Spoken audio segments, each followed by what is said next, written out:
Okay, ladies and gentlemen, we are live. We're going to let everybody start trickling in here. My neighbor is an elderly gentleman who served in the military many years ago. He was in the special forces, and he just fell trying to get up the steps. He's got like 5 steps to get up to get into his kitchen.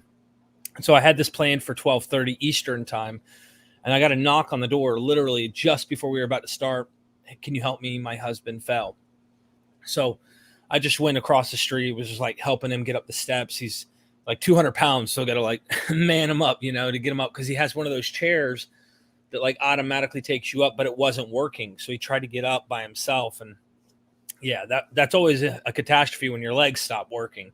They're not working as good as they used to. So had to do that real quick, and I pushed this off 10 minutes, and here I am, right? So thank you so much for jumping in here. Let's get this party started. Who do I think Jesus was? He lost most of his hair and got tiny glasses. What's up, everybody? And I don't think he called himself God, but paganism made him God. Interesting. Yeah, Dr. Bart Ehrman's got a lecture coming up soon, and we're going to talk about that. But I had the privilege of being able to do a short little tease about this upcoming seminar he has online. And I am obviously wanting everybody to meet me there. I'm going to be there. It's going to be live on November. Let me make sure I got this date correct. November 7th. It's down in the description at 3 p.m. Eastern time. Let me actually copy and paste this into the chat. So I'll be doing that during this live, letting you guys kind of know where we're going to be meeting. And I had the opportunity to talk to Bart the other day. I had a blast talking with Bart. In fact, we had a little funny Gnostic thing. So did you guys see that little short that I had posted? Like 20-something seconds, 30 seconds, as Dr. Ehrman was talking about the Gnostic thing. Let me know in the chat if you guys did. And Reformer. I'm looking at your guys' comments here. You're a saint, Terry. Like seriously, ever since I deconverted, like I still practice a lot of these things, right? But that's stuff that's been practiced before Christianity. These are things you find out that wise people, as far back as you can go, were teaching how we should be as humans. So there you go, right? There you have it. All right. Let me close out my Facebook so we're not getting too many notifications. Thank you, Deb. Appreciate the love, everybody. Appreciate the love. Hallelujah. Ha ma ma ma shima ba ba ba. Know what I mean? Got that spirit going on. We got 69 people in the chat. Like I said, you guys join me. I'm going to repeat this throughout the show as you guys are going to be hanging out, talking with me. I might even open up the forum and let people come and hang out and, talk in the milieu that we're discussing, right? So try and keep it on topic. But yeah, thank you. Thank you so much. Different people have different thoughts. All right, Mr. Monster always coming through. What do you know about Mormons preaching about apostles of the time of Jesus still alive today? Yeah, I've heard someone mention this. I don't know too much about it, but I get why they would say this, especially when some of you standing here will not taste death until you see the Son of Man coming in power with the kingdom to repay each man according to their deeds, depending on which gospel you look at. But yeah, some of them want to argue, I think, this apocalyptic point because they realize that Jesus said this and he hasn't come. He hasn't accomplished that. Christians will try to get around it and say, well, the kingdom did come in Acts chapter 1 when the Spirit fell on people. Or if you go to the other place that the Acts or Matthew 17 where the transfiguration takes place, they act like this is that. No, that was a foreshadow. Like 6 days later, he's prophesying something that 6 days later happens and none of them died yet. So why would you say some of you standing here will not die until you see? It just makes no sense. So it's a better position to take. Let's see. Where are we at here? Chris Huntley, what's up? He said, he was in John, but can we trust it? That's later, right? Yes, that is later. And there's interesting things about John we have to ask ourselves. John has the Eucharist, I think, more like Paul, but it's the later gospel. So why does John have what seems to me more of a resemblance of Pauline Eucharism, the idea of the Lord's Supper, etc., not as a Passover event, but as like a mystery cult, Dionysian type of practice? Why is John, the latest, resemble Paul, the earliest, more, in my opinion, than Mark, Matthew, and Luke? It's interesting. It's a great point to bring up. Bro, is Bart Ehrman coming? Indo says, I have a clip I'm going to play. We just recorded the other day where you're going to get to see. I haven't launched this yet. You guys can hear the conversation I had with him. It is a promotion that I'm trying to do here for the upcoming seminar. So once again, Indo, I appreciate you asking, will Bart Ehrman be coming again? This is the question. Not if Jesus is coming again. Will Bart Ehrman come again? Will he not be a false prophet and fulfill his word, right? So that's the whole question. We know that it didn't happen with Jesus, but will it happen with Bart? I think Bart's the true Messiah, right? We're going to be able to see the truth here soon. Dr. Josh said, just finished the chapters on the archaeology of the Exodus and the conquest for volume 2 of the Atheist Handbook. You know what I'm saying? Seriously, though, I look forward to that. By the way, I messaged you, Dr. Josh. You're probably busy as hell, but I was asking if you'd be interested to come and join me today on the live. I've got a little promo I want you guys to see. And we're in a little bit of a competition here at MythVision. Only 100 of you here right now on the live.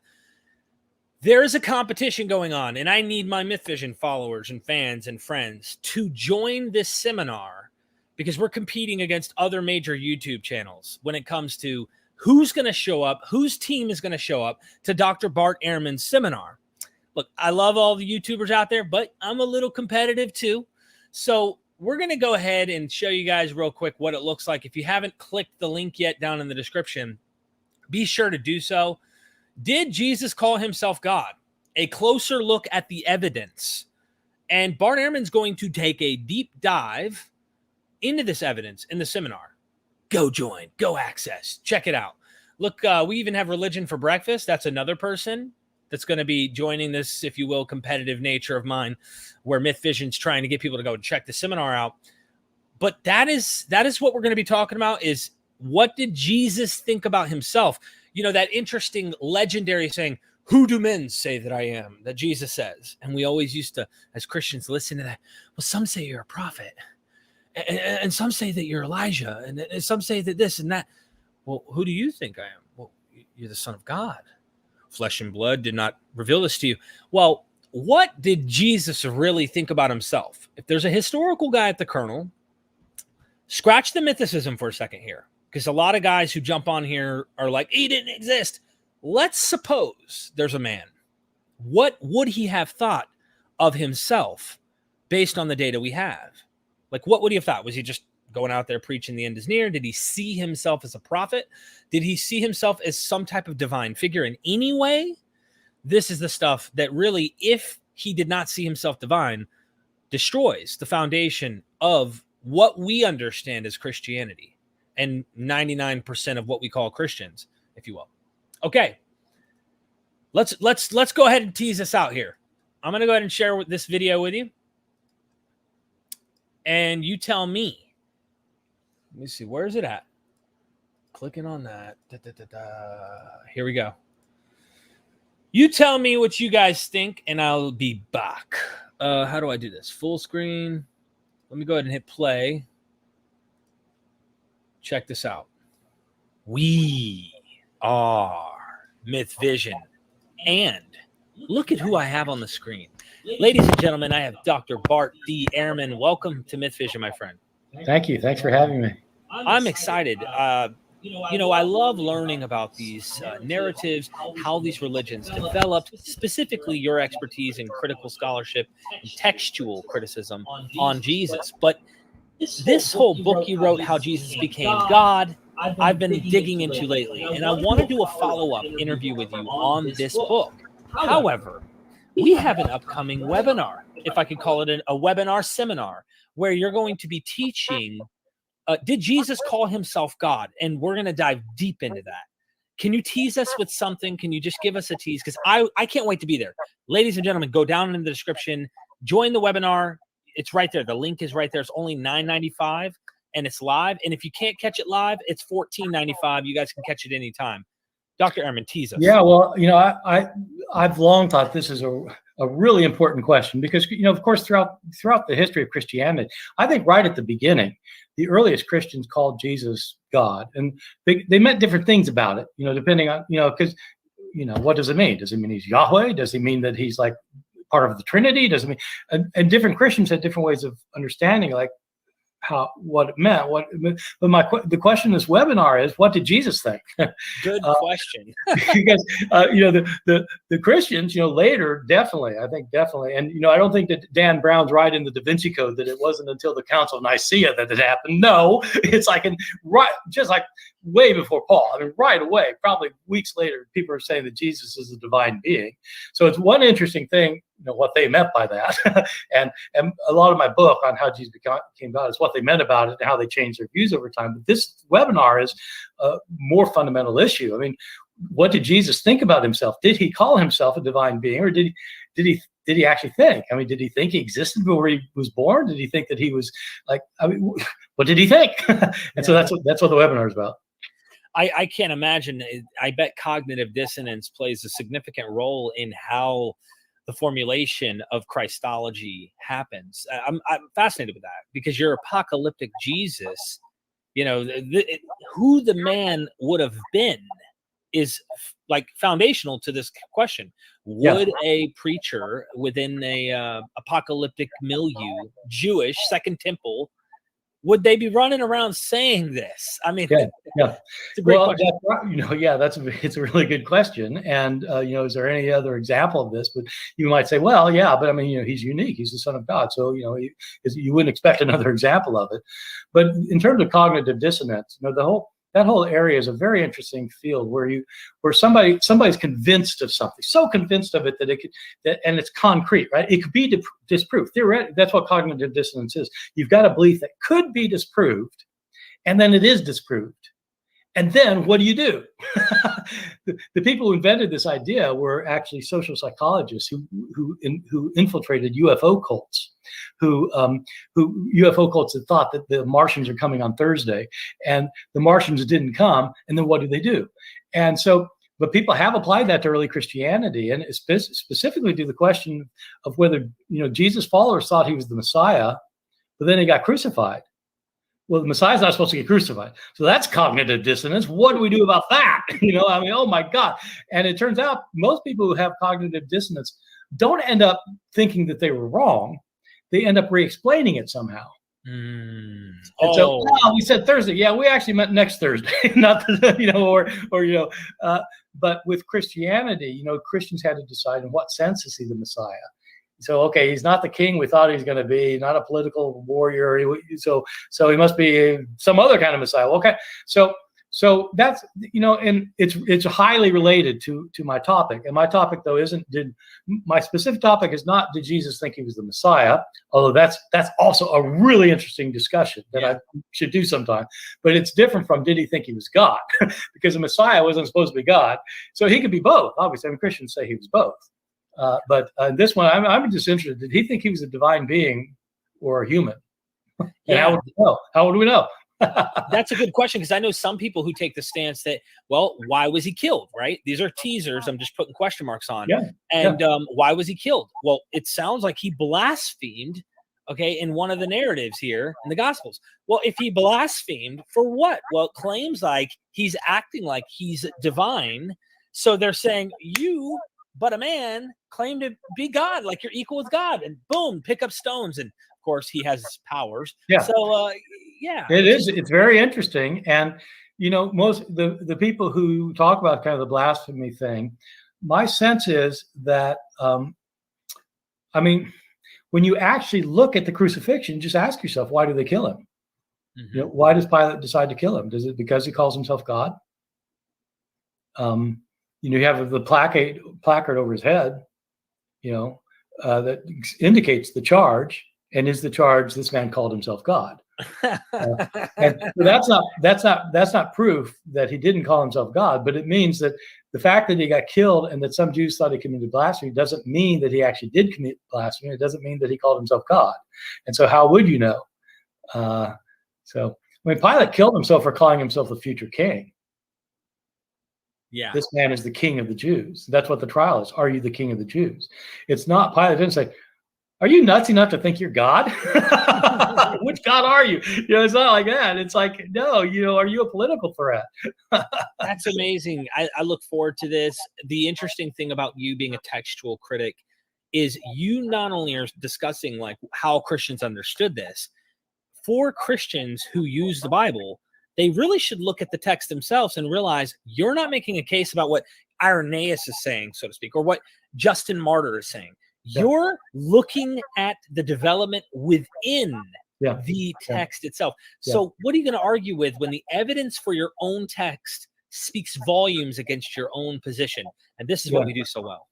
Yeah, well, thanks. I mean, it's always been amazing to me as a professor of Bible in the South, how many people here are more committed to the Bible than knowledgeable about it. They're convinced the Bible is the Word of God, but they never bothered to read the book that God wrote. Why would that be? I mean, if God wrote it, don't you want to read it? Come on. Well, and the people who do read it, of course, they come up with these strange ways of reading. They don't read it like if God inspired a book, you should read it like you read a book, right? Like you start at the beginning and go to the end and see what the context is and figure out who the author is and when it was written. Like that's how you read books. So you should read the Bible that way. Exactly.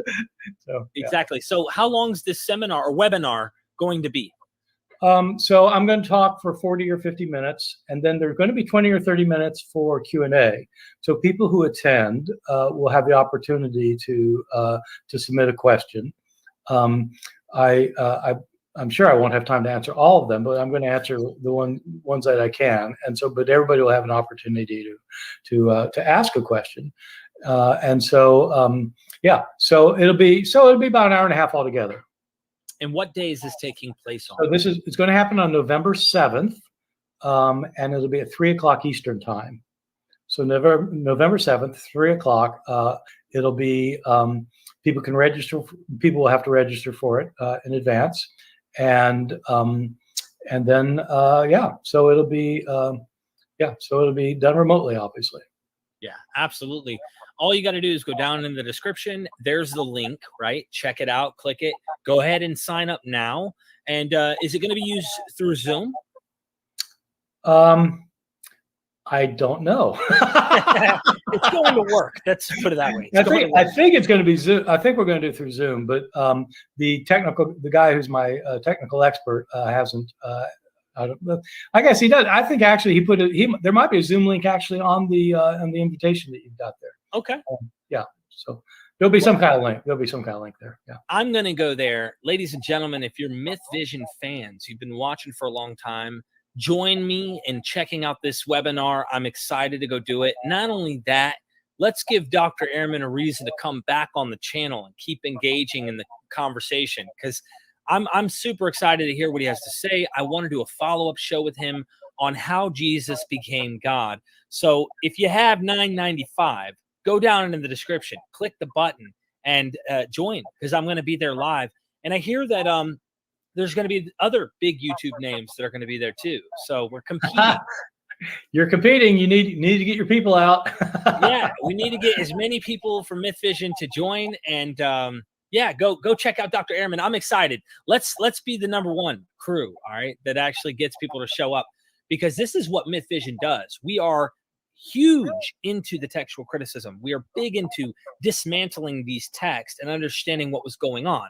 It also, in effect, debunks fundamentalism and other people who hold such a high view of these texts, but really, they're not really paying attention to them. They're trying to harmonize. So this is what I really love about what you do, Dr. Ehrman, and I look forward to seeing you at this seminar. Okay, thanks. I'm looking forward to seeing you there too. Okay, ladies and gentlemen. Thank you for checking out the little snippet. Dr. Ehrman will be joining me. I'm super excited about that. I've been reading a lot of his works, and a lot of them are on Audible. So while I'm driving, like to go up to Princeton when I met Del Allison, or I go to see Dr. Joshua Bowen, I'm traveling, I've got Audible. I can listen to his books. That's what I keep encouraging these scholars like Dr. Allison. I'm like, you really should get on Audible. And he's like, how do I do that? Most of these guys are dinosaurs. And I don't mean that derogatory. I mean, these guys like barely know how to use, computers. They know how to send an email, but like, how do I set up an Audible? How do I get my book recorded on a book, like online, so people can listen to me read my book or something? And so I'm trying to encourage not only like dinosaurs to learn some of these things, but getting the scholars to talk. I want them to be able to communicate more, and I'm trying to bridge that with MythVision. So with that being said, let me see what you guys are saying here. Hold on. Dr. Josh is saying, MythVision, Jesus, but who do you say that I am? Apologist. The necessary precondition. You better stop. Dr. Josh, come on, man. You know what I'm saying? He's pulling some presuppositionalism on me right now. You know what I mean? That ain't going to work with me, bro. Okay? Tell Darth Dawkins to leave you alone. I sent you a link. You must be too busy to come in here, Dr. Josh. Someone said, well said, Derek. Thank you so much. I appreciate the compliment. Finally, I'm here. Almighty, welcome. I got my ticket. Gorgeous. You're the man. Thank you so much. Look, we're competing. We're competing against the other YouTubers. But let me tell you something more important about this whole thing.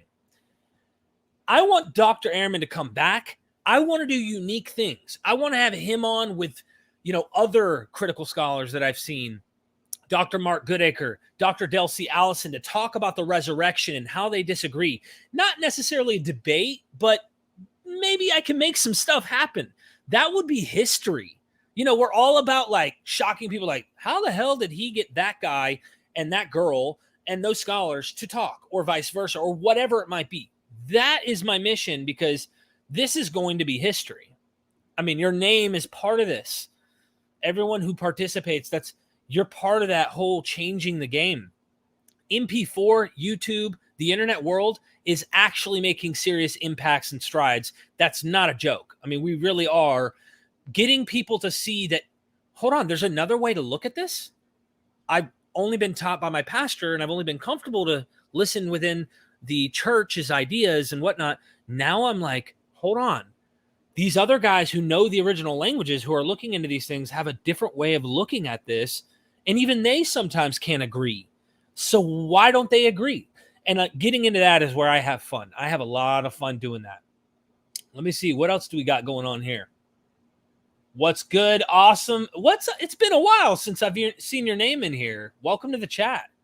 Seriously, I appreciate you, man. Everybody who shows up, I seriously love you. I had one guy, I did that post recently on my community tab, just letting everyone know I know what it's like to suffer and struggle. That's something I relate to with other humans, and that I love you. I really do. And he goes, I don't know, some people just sometimes, I don't know, when you disagree on conclusions, they feel like they've got to like get you, or I got you. And at the end of the day, I'm a human.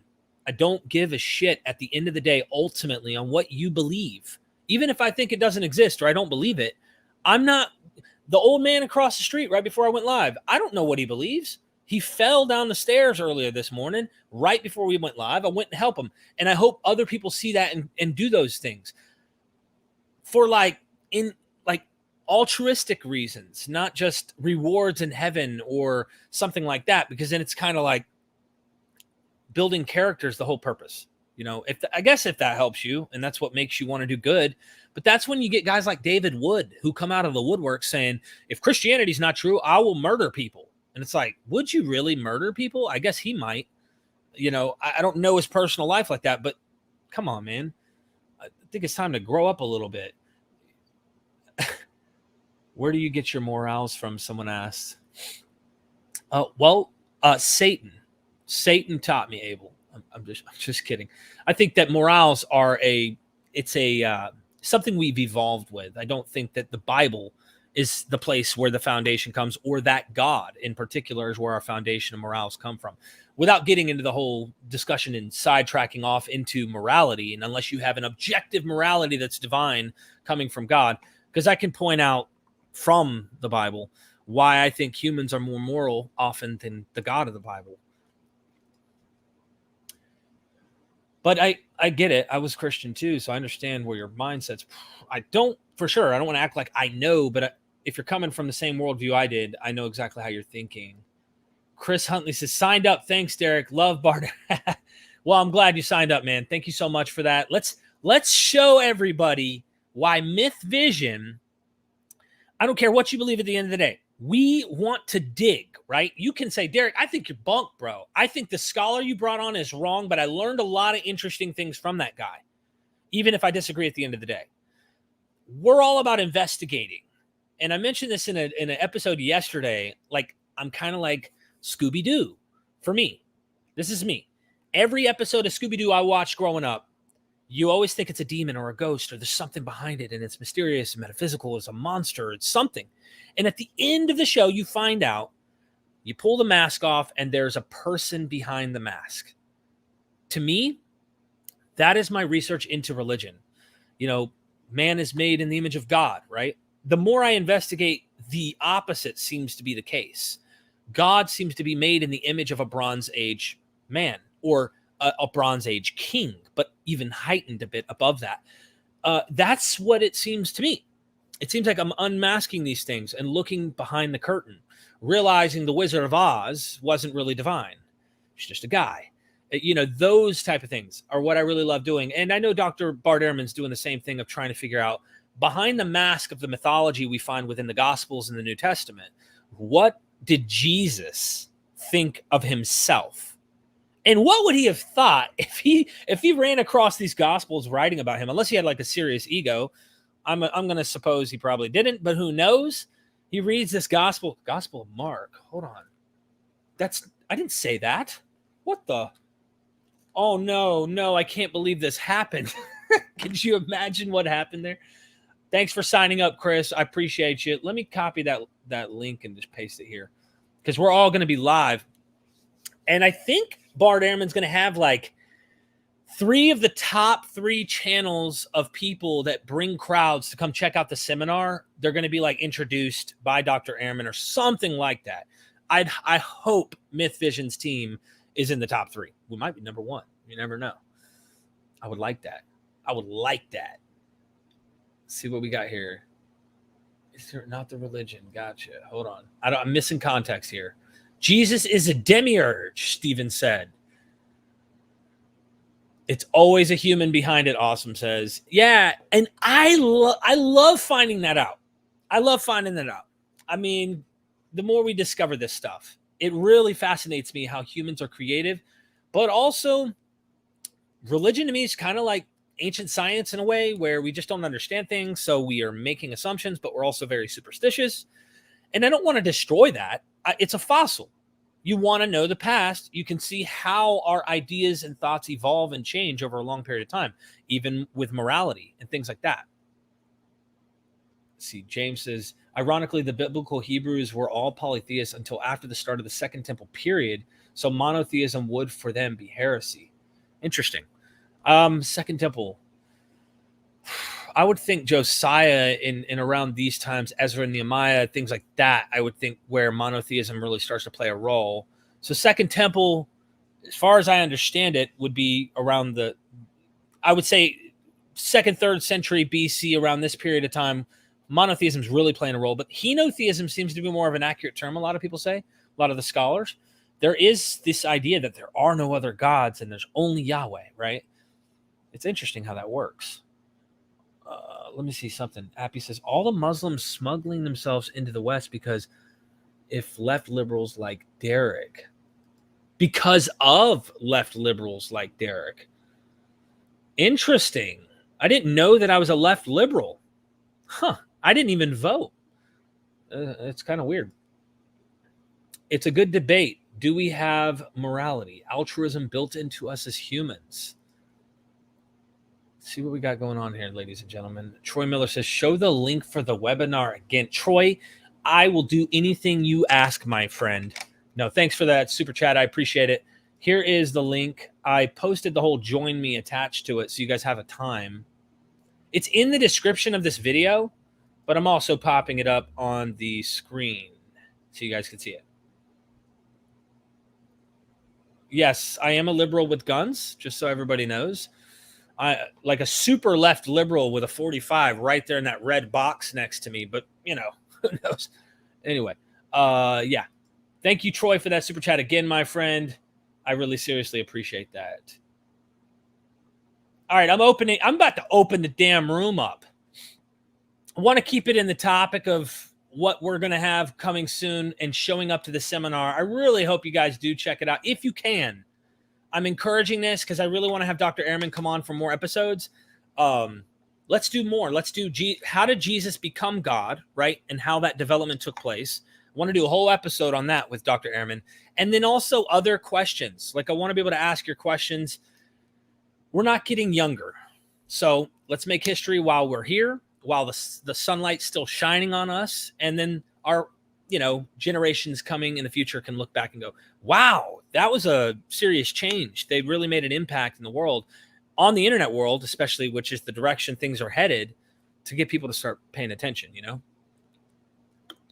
Maybe we won't go extinct if we learn a thing or two. Let me send this link out. Okay. Inviting. While I'm on here, might as well invite a few of you. Keep it in the vein of Christianity, Bart Ehrman, talking about this. If you have some positive things, I highly encourage that. If you want to come on and just say something positive, I'm not interested in getting into nonsense discussions of something that isn't relevant to the topic. Please.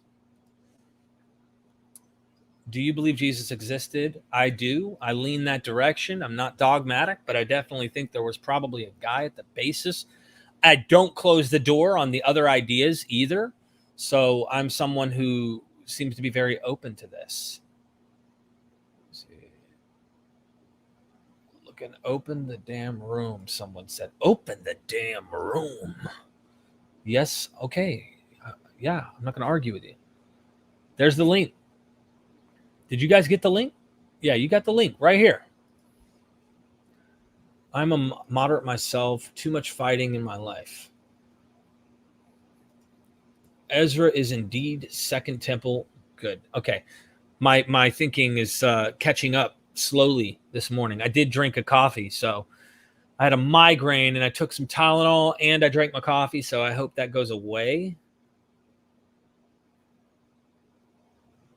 Let's see. Let's have a couple people pop on. What is up, Mr. Monster? Hey. Finally, man, you finally showed your face.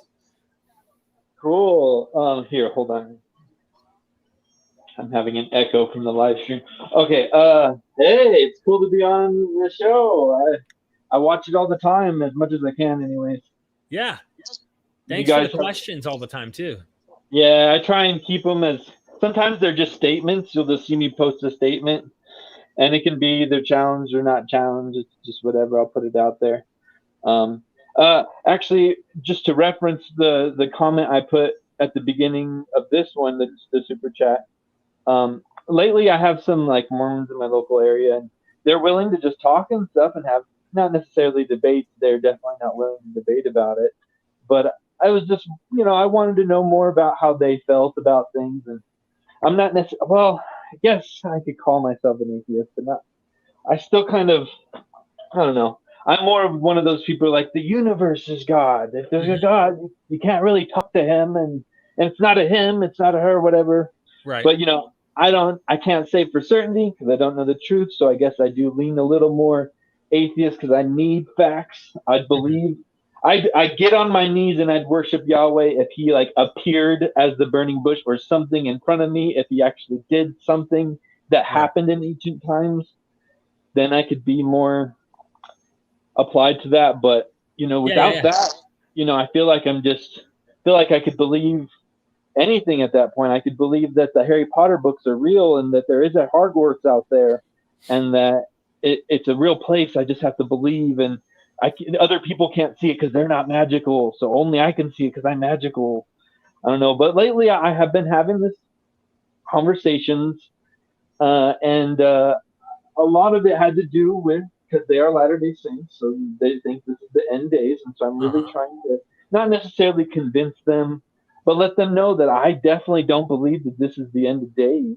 I believe that the world is going to go on further and further, even without humans. Who knows? Humans might continue to evolve and continue to advance, but fingers crossed we don't kill ourselves. You know, right? And that's a very good close possibility that we could totally do that.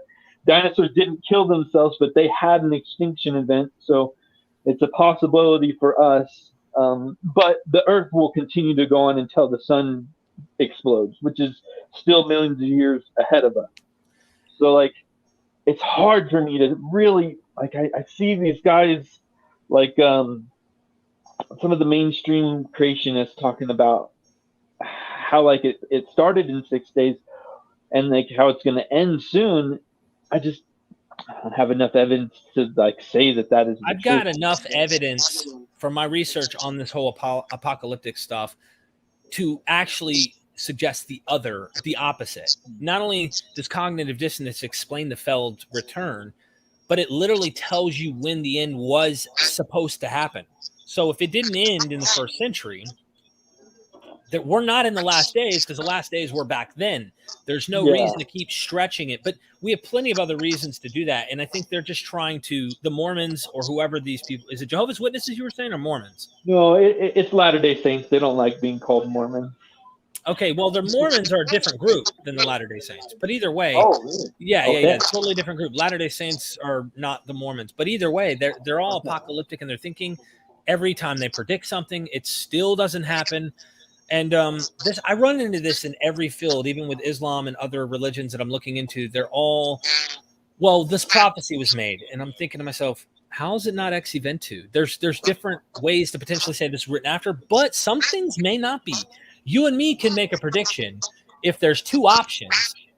You know, the football team, the let's say the Washington Redskins versus, they changed their name, versus the Buccaneers. And you say the Buccaneers are going to win 21-7. What happens? They win 21-7. You're a prophet. Okay. Well, that's a pretty good statistic that you gave actual numbers there, but it doesn't prove anything divine. And people will accept those things. Like one day, people from the East will come and conquer. And when that happens, and people from your East actually come and conquer, that becomes a prophecy fulfilled. Quick, I do want to say, Dudas Priest says, if Jesus is God, why did he dump his number one donor, Mary of Magdala? I don't know exactly how Mary of Magdala would play a role into this whole scheme. It'd be an interesting question to ask Dr. Ehrman what his position is on this, especially during the seminar. And then Stop Scamming Man says, I have a question for Dr. Ehrman. When do the earliest copies of Paul's epistles and Revelation date from? And I think you're talking about fragmentary data. So, like, what textual fragments do we have that go the earliest? When would we date them? That'll be a question we'll need to ask Dr. Ehrman. Thank you for the super chat. But a question: are you going to be at the seminar? I'm gonna try. I hope so. Wait, what were you saying? Where was it? It's on November the 7th at 3 p.m. Eastern time. Okay. Is there any New York time for people who are like overseas? New York time. Yeah, well, I'm in New Mexico, so I'm not anywhere near that East Coast. So if it's a live in-person seminar thing, I may not be able to make that. No, it's not in person. It's online. So the link is down. Everyone can watch it on the internet, and you don't have to worry about being in person anywhere. He's going to take questions too for a while, so hopefully he could take some of these questions. And yeah, I'm trying to win. We need to have our team win and get. I definitely want to watch it. Definitely with this question, with that super chat was, that's a good question to ask. So he's very knowledgeable. Everybody you bring on is so like really informative and not biased. They're like, just here's the information, here's the data, here's the real stuff. You know, you can make of it what you want, you can imagine what you want, but like, you know, the truth is the truth. I mean, it says that Jesus is only going to return in the time of his apostles. So, like, they would have to be alive. That's why I asked that question, is because I had someone tell me, or I guess they are Latter-day Saints, told me that that there is an apostle still alive and that he was granted eternal life. And I'll give you a hint, and then I got to let the other person who's in the chat waiting to jump on. This is an interesting hint. Open up John chapter 21. In John chapter 21, there's this tradition. It sounds like an early Christian tradition where rumors have it that the beloved apostle of Jesus wouldn't die until the Son of Man comes. And this is a reference to that whole Matthew 16, 27 through 28 thing, where he says, some of you standing here will not taste death, right? So some of his apostles, which is the context of who he's speaking to, wouldn't die, or at least someone from the apostles wouldn't die before the end happens. The whole parousia, that whole thing. John chapter 21, Jesus is asked, by Peter, but what about him, to the beloved disciple? And he says, you worry about you, and if it be my will, Jesus says. Now, this is interpolated. Many scholars say this whole chapter was added to John to address problems in the early church. So they're already creating this outro to the latest gospel to fix problems, apocalyptic problems, it seems. Exactly in the vein you're talking about. And he goes, well, if it be my will that he remains until I come, the coming, what is that to you? You worry about you, Peter. And then this rumor has it that this disciple would never die. And then the author says, but he didn't say he would never die. He just says, if I want him to stay alive, not that he will stay alive. So they're already cognitive dissonance. They're already trying to fix the problems of Jesus and his claims. This is a very interesting passage to look at. So John chapter 21, check it out, bro. And I'm going to jump into the next person. Mr. Monster, I love you, man. Thank you so much, bro. Thank you. I really appreciated coming on, so thank you. Thank you for coming on, man. I'll talk to you soon. See ya. Peace. Awesome, ladies and gentlemen. I've got another person in the chat below. We're going to add him here in just a second. And I just want to get your super chats real fast here. Chris says, please do another Mark copies Homer video. In my opinion, it's the best argument for fictional gospels. It's sadly not talked about very often. That's a fact. I've got a boatload of the books right here. I get blurry the further away I get because my camera. But all these right here are all like Dr. Dennis McDonald. And this book, he's making I think his own publishing company. This right here is actually all of his synopsis. So from like all of his copying of all the gospels and where the Greek sources connect to it, that there's mimesis and stuff. All of this is the stuff me, Dr. Ehrman, or Dr. Dennis McDonald and Richard Carrier were sitting at that table going into. He's going to publish this at some point, but he's even adding more material. So I'm with you on that. I think this, and I'll shut up and get to the next super chat. This is the thing. Christians can easily say God, they're borrowing from the Old Testament, or at least going off the narratives of the Old Testament. Therefore, prophecy fulfilled. What if they're borrowing from polytheistic Greek epics where there are many gods and the narrative structure is mimetically connected? How do you explain that within the milieu of Christianity? You can explain that coming at it and saying these guys were artistic, they were brilliant, they were borrowing and utilizing the cultural aspects, learning Greek. They had to know Homer in the Iliad. So all of that is beautiful. But to argue how is this divine or connected somehow, that to me is a death blow to apologetics. Because if they're really using these polytheistic Greek sources, are they going to say it's divine? Their one attack back is, well, he never says, thus saith the Iliad, or thus saith the Odyssey, or whatever. It always says it is written, and then it quotes the Old Testament. So they argue that that proves no mimesis. But if you look at the Aeneid, the Roman version that borrows from those Greek epics, you don't see it quote the Odyssey or the Iliad. And yet we know that it's using it to rewrite its own Roman version called the Aeneid. It doesn't say, thus saith the Odyssey or the Iliad or Homer or nothing. It's just, we know it's mimetically connected and it's rewriting it. The Gospels could very well be doing the same. And that'd be a death blow to apologetics. Thank you, Chris. Super chat here. And then we're bringing Jay on. For Bart, how did Jerusalem church look at Jesus' divinity versus Paul? The Ebionites and Nazarenes come from them. Ebionites say mere human, some say an angel, but Nazarenes say divine in some way. I hope he covers some of this in that seminar, the webinar online. That's going to be down in the description. And I would honestly want to ask him this myself. Like, he's going to explain textually within the New Testament the development, but I want to see also to say this particular movement, the Ebionites, looked at Jesus as just a prophet, or these guys saw him as only God, right? Like they're docetics who say he didn't experience pain and it's all a mirage, that he didn't use the bathroom, right? Like there are different kinds of Christians who are interpreting the data differently. I'd love for him to go into that nuance. So Jason, thank you for the super chat, but Dr. Ehrman is going to need to address this on that webinar. I hope he'll be able to address that question in particular. All right, Jay, what is up? Welcome to MythVision, my friend. Hey, how are you doing today? Hey, doing good. Awesome. So I have a lot of different thoughts about the whole Jesus being God thing.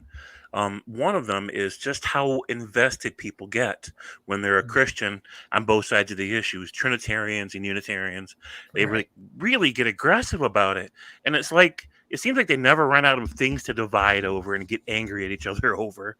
And to me, it always seemed like not that big of an issue when I used to be a Christian.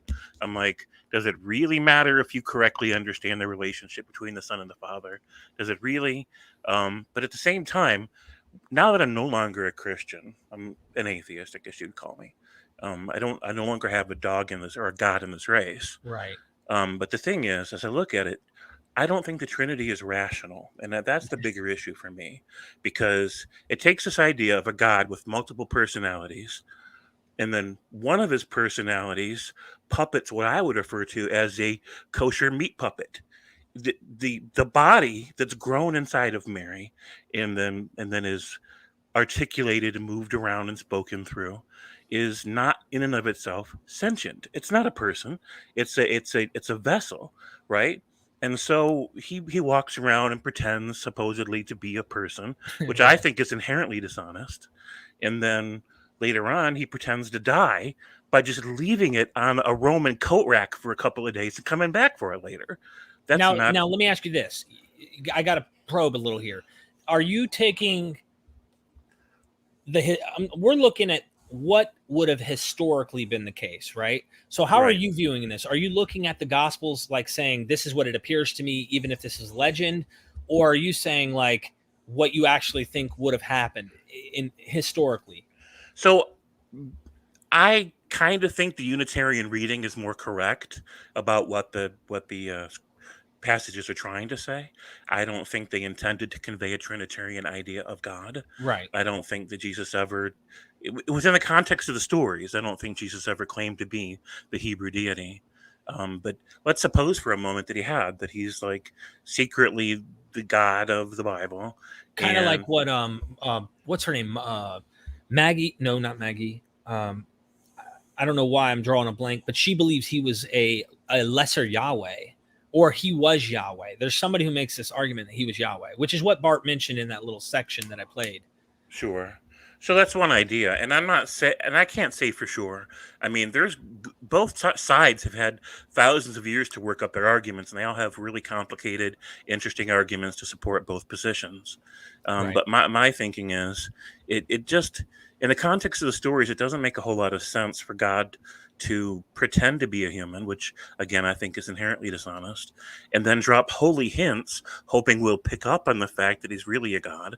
Like, why not just come right out and say it if you want us to know it? Right? Right. I mean, look, this is where it's going to be fun. What Bart's going to be doing here, he's trying to say, we know the Gospels are legendary. We know that they've fluffed up with myth, and if they've done that, if we were to cut away the fat, let's call the myth fat, what at the basis, if there's some historical kernel, can we assume this guy thought? I'm not closed off to a man being kind of, what do you call a person who's kind of visions of grandeur? People have claimed to be Jesus all the time. I've interviewed a guy who literally had a following who claimed to be somehow divine in the rebirth of Jesus, the second coming. Lots of people say they're God. If you go to almost any white padded room mental asylum, somebody there thinks they're God. And I say that to say they've also done a lot of research. I did that episode yesterday on magic and hallucinations. It seems like magical thinking is kind of part of the whole thing. And if you had visions, hallucinations, you had something going on, a lot of people believe, these scholars are suggesting, those are usually your shaman. The people who are having hallucinations, but they're tapping into the divine, are usually the holy men. So here you have this guy, not saying it's not possible, but do you think he really went around maybe saying he was divine? One of the Gospels claim that that's one of the reasons the Jews are trying to kill him. But Dr. Ehrman's going to cut through the fat and explain why he probably doesn't think he was, and doesn't think he said that he was divine. It was followers later who attributed that to him. I want to see what he has to say. It's going to be fun. Are you going to be there? I hopefully will be there. And I hope so. Yeah, I really hope that I will be. But in the meantime, I just think, for me, like how I read it, the idea of someone being divine does not automatically mean, or is not synonymous with, being a literal God. Obviously, a God is divine by nature, but a person can have divine qualities, or they can have a divine function, or they can represent the divine. So to me, it's important not to conflate the two concepts. So I don't really know what I think Jesus was or wasn't. If you take away all the magical, mystical stuff and just say, okay, this is the fact, this is the myth, what's left? Yeah. Then in that case, we have a man who is tragically mentally ill.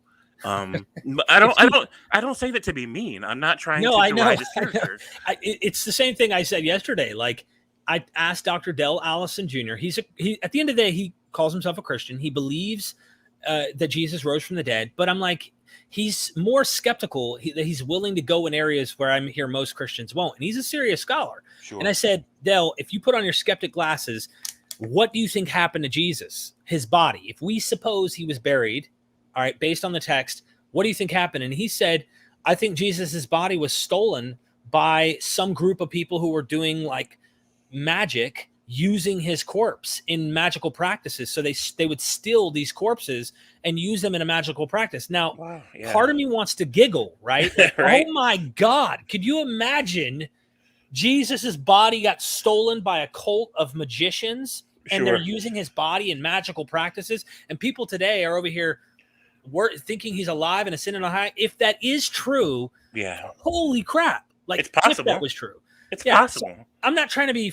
It's kind of funny though, if that would be the alternative to he rose from the dead, and it's like, oh no, if he didn't rise, there was a secret black magic necromancing cult of magicians that took his body parts and used them in ritual practices, probably pagan ones, and you're going, are you kidding me?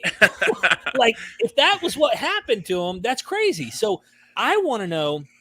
Bart Ehrman's question is, what did Jesus think about himself? We know what Christians thought. We know what Ebionites, we know what Docetics and Gnostics and various groups thought about him, and they all can't agree.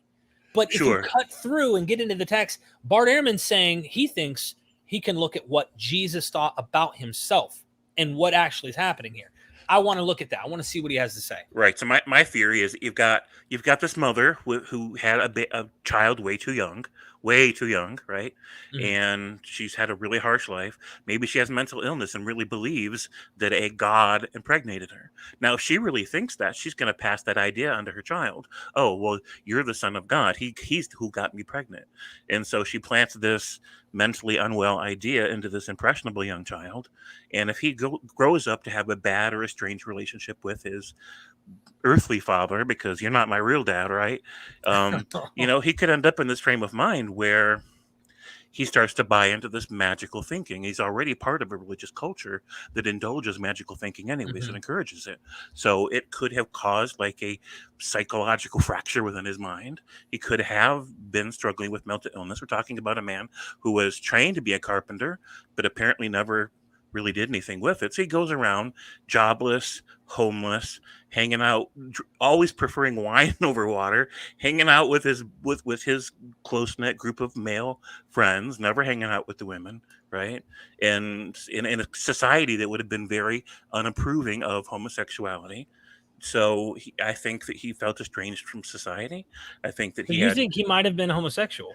Oh, absolutely. I mean, the whole Oh, thing wow, just wow, screams wow. that. I think so. That's I mean, look, I'd love to see this in the text, right? Because we're trying to glean it from the text, but there's some I've heard people make these claims. I'm not convinced. I'm not. I just Well, I I'm not need convinced. I'm not convinced. I It's would just need more evidence of that. sure, but if I only ever hung out with 12 dudes and we just oiled each other up, washed each other's feet, nuzzled each other's bosoms, and talking about who loves me, who I love more, like people, and I only ever spent the night at a woman's house once, and nobody even suspects that I've had sex with her. I think the common rumor is going to be, that James guy, he's fabulous, he's sparkly, and I'm not saying that Jesus was gay. I don't know. I'm just saying that to You me, it think he kind of. might have been? I think he might have been. I also think if we strip away all the mythical, magical stuff, he was just a mentally ill person. I don't mean that to be mean about it. I just think that that's what's left if you don't assume the magical parts. And so, Interesting. unresolved daddy issues, voices in his head telling him he should kill himself. You should. Oh, that's whoa. You should ask these questions because I think Bart's going to have Q&A at this seminar, and it'd be interesting to like phrase that question in a way for him to see if he'll grab that question to answer, just to go into maybe he has an answer for this. Maybe he can explain it in the milieu and explain like, no, this is just common practice and didn't require him to be like that, or he didn't have to have all that. I'd be just interested to hear what his take is. He's been delving into the text criticism stuff forever, probably before I was born. So sure. I would think he, probably has a pretty decent response. I look forward to answering that. By the way, everybody, I dropped a link down there. You can join us here in the chat. But yeah, man, do you have any final words you'd like to say before I let you go? Just that I didn't mean to offend anybody if I did. No, even dude. Even though I'm an atheist and even though I'm critical, MythVision, man. Sure, I'm critical of religion, but I'm not critical of people. If you're somebody out there with a strong belief in Jesus or Christianity, whatever, I'm not faulting you. You do you. I'm not saying that it means anything bad about you as a person. I'm just coming at it from a different perspective, and I don't really know anything. This is just how it all seems to me. That's all I want to say. Well, thank you so much, Jay. I hope to see you at the seminar, man. I'm going to post that link again down in the description. I keep reminding people just so that at least they know where to go if they're interested in doing that. I'm going to be there live. There's going to be other really big YouTube channels there. Hopefully we can really win that #1 spot at MythVision, and Dr. Ehrman will roll out the red carpet for us, Go team. Absolutely. I'm naturally a competitive guy. I got to admit, but I love this stuff, man. I love just being able to speak freely about what you think. And that's stuff I don't want to filter. But I mean, I do want good evidence for a position if we're going to take one. So thank you so much for throwing your ideas out there. Thank you, Derek. Maybe something sticks someday. I don't know. Maybe we get better evidence. If we find better evidence, maybe we can make better answers. I welcome it. Thank you. Thank you. All right, my friend. I'll see you again. See ya. Bye. Yeah. Wow. Interesting ideas. I'm sure a lot of you have so many different views pertaining to Jesus and what happened. And I love hearing different thoughts. Like how are you looking at this data? At the same time, I'm going to these experts who've been like delving into the languages and have like been sifting through various sources to kind of come to conclusions. And I can't wait to see what Dr. Ehrman brings. So Roshana, I hope I'm saying that right. Forgive me about names. Ask every scholar I've ever interviewed. They all know I suck at pronouncing things. Forgive me. Have you ever looked into the similarities between the Hindu end of times? Kalki rides in on a white horse in Hindu mythology to judge and end life. I think they're all touching apocalypticism in some way at some point. I don't know when to date these kind of particular narratives. I wonder if they had a time frame in which they expected this stuff to happen. I have a lot of people who want me to get into Hinduism. Don't worry. I will at some point get there. I am one man stretching thin, reading as much material, trying to delve into these topics and go from there. But if you have Hindu critical scholars that, obviously aren't apologists and they can poke at these mythologies, email me at my email, derek@mythvisionpodcast.com. So I have not looked into that, though, myself. I appreciate the super chat, and I will probably come across this at some point because I'm a huge fan of apocalypticism. Mr. Monster's back for seconds. This is an all-you-can-eat buffet, so you do know I have no problem with that. Just use a different fork. Doesn't Satan carry off Jesus into the wilderness to test him? That seems kind of sus, although it doesn't seem like Jesus had a choice. From what I understand, it wasn't Satan that carried him off into the wilderness. It was the Holy Spirit, or better yet, God, who carried him off to be tempted in the wilderness. And then Satan tempts him. So God actually leads people into temptation. Remember the prayer, Our Father, who art in heaven, hallowed be thy name. Thy kingdom come, thy will be done on earth as it is in heaven. Give us this day our daily bread, and forgive us our debts as we forgive our debtors. And then it says, lead us not into temptation, but deliver us from evil. The prayer is requesting that God does not take you into temptation. So God himself technically isn't the tempter, according to this idea, but he's literally leading you. You got to imagine that whole Garden of Eden scene, and imagine Adam and Eve are put in a garden where a tree's at, where a serpent's at, where they're going to fall. And this wasn't him leading them into the temptation. Just an example to think about. Don't know how accurate that particular thing is, but it does seem odd. You're going to put your children or your creation that you love so much and set them up for failure. Interesting question, though. Really interesting question. All right, let me see. I did post a link for you guys if you wanted to pop on and give a couple positive words or something like that. If you don't like me, you could say, I don't like you. Have a nice day. Thank you. That's fine, too. I'm just being silly. Let's see. Here's the link. It's in the description. No, it isn't. That's the wrong one. I got it. It's a little bit up more. This is the link here. You guys want to come give your 2 cents. In the meantime, I am going to post again the conference link. Here it is. I hope you guys sign up. I'm going to be there, excited to ask questions to Dr. Ehrman. And like when we get in there, I want all of us to be like, we are MythVision. Let everybody know we're there, right? Let them know in the chat what's up. I'm excited. Someone said he saw himself as a human messenger to Israelites. That seems the way that the angle's heading.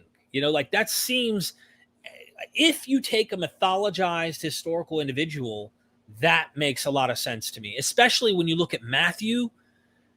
Gentiles aren't even on his dinner plate. I mean, Matthew 10 says, you know, don't go in the way of the Gentiles. Do not go to the Samaritans. Rather go to the lost sheep of the house of Israel, to the Jew. Just stick to the Jews. That's it. He even says somewhere in there, and a lot of scholars think in Matthew that this is a fossil of apocalypticism. You will not have gone through all the cities in Israel before the Son of Man comes. What the heck? That's how soon the end was supposed to happen, according to Jesus. They hadn't even gone through all of Israel before the Son of Man comes. These are things I look at. Someone says, that sounds great. Thanks, John. I appreciate it. Monica says, great show. Thank you, Monica. I appreciate the love. Yeah, I doubt it too. Proud Babylonian. I doubt it too. Someone says, I like you, Myth. Thank you, John. Again, positivity. Love the positivity. Abel says, MythVision podcast, Matthew 4:7, Jesus answered him. It is also written, do not put the Lord your God to the test. Yeah, that sounds like a Yahweh reference. It does. But I've also heard that Moses was a Yahweh to Israel. He was a God, or I don't know if a Yahweh. I don't know if that term was referenced, because Moses, the name Yahweh first shows up in the narrative with Moses. He wasn't even called that. He was El Shaddai, and other references, Elohim. The name Yahweh wasn't even what God was called or revealed to the Israelites, which to me and other critical scholars say, this is when like this name of this God pops up in the narrative. Probably was a different God. But it makes me wonder, is he just a new Moses, which is like a prophetic figure who's supposedly representative of Israel, and that is what he means? Or does this mean he's God, as Trinitarians and other people who deify Jesus? Is that what he's actually saying? Troy Miller, thanks for the super chat. James 2:2, count it all joy when you fall into diverse temptations. Contradiction, XXXXXX times. Yeah, there's like this tug of war of dualism and like strong monotheism, depending on where you go in the Bible. I create light, I create darkness, I create good, I create evil. This is the God in Isaiah. But then you have this battle going on, it sounds like, where Christians have a dualism and there's an equal God fighting against the God of Jesus, right? And it makes you go, what the hell's going on? This is interesting. Mr. Delicious, I hope I'm saying that right. Welcome. How you doing, man? Oh, this guy. What? All right, let's keep it on topic. Let's keep it on topic because you No like to problem. go So off what's the into topic rabbit again? trails. Huh? No worry, I don't need to re-establish what's already established. So I heard the topic is, did Jesus call himself God? Yeah. Is Did that the Jesus topic? actually think that he was God? And this is something Dr. Bart Ehrman is going to be doing a lecture on soon. So if you have a question. I think you should invite me when you have Dr. Bart Ehrman. It should be very interesting, like the last time. It's going to be a seminar Okay. online. So you're doing a seminar on something that's clearly I'm established not that doing Jesus. it. Okay, but scripture is quite clear. Scripture is quite clear that Jesus is Yahweh. He's called by the eternal name, an exclusive name according to Psalms 83:18. Are you a Trinitarian or are you like what? You could call me a position on- Trinitarian. You could call me a Trinitarian. I don't use those type of terminologies, but I believe in the three persons of the Godhead. So basically, he's called by the eternal name. And I heard you say Moses was a Yahweh. Nobody else. So Moses is a figure. He's like a God unto Israel. All right. Doesn't mean he is God. He's like a God figure. Okay. And that was my point. Because some people will argue, even Ebionites and such will say, no, he was never divine. Jesus wasn't divine. You had various Christian sects right out the gate having different views about Jesus. Ebionites, you said? Who's the Ebionites? Didn't see him as divine. Who was the Ebionites? The early Jewish Christian sects. The Jewish Christians who kind of went extinct. I think it was in the 4th century where there were still these groups out there that were not really the main Orthodox position, and they still held to these traditions about Jesus. But I believe the first Christians were established. Adam was a Christian. To be honest with you, and if you want Adam was a Christian? Definite. If you want a specific verse in Jeremiah 23 verse 6, the Messiah is called Yahweh or righteousness.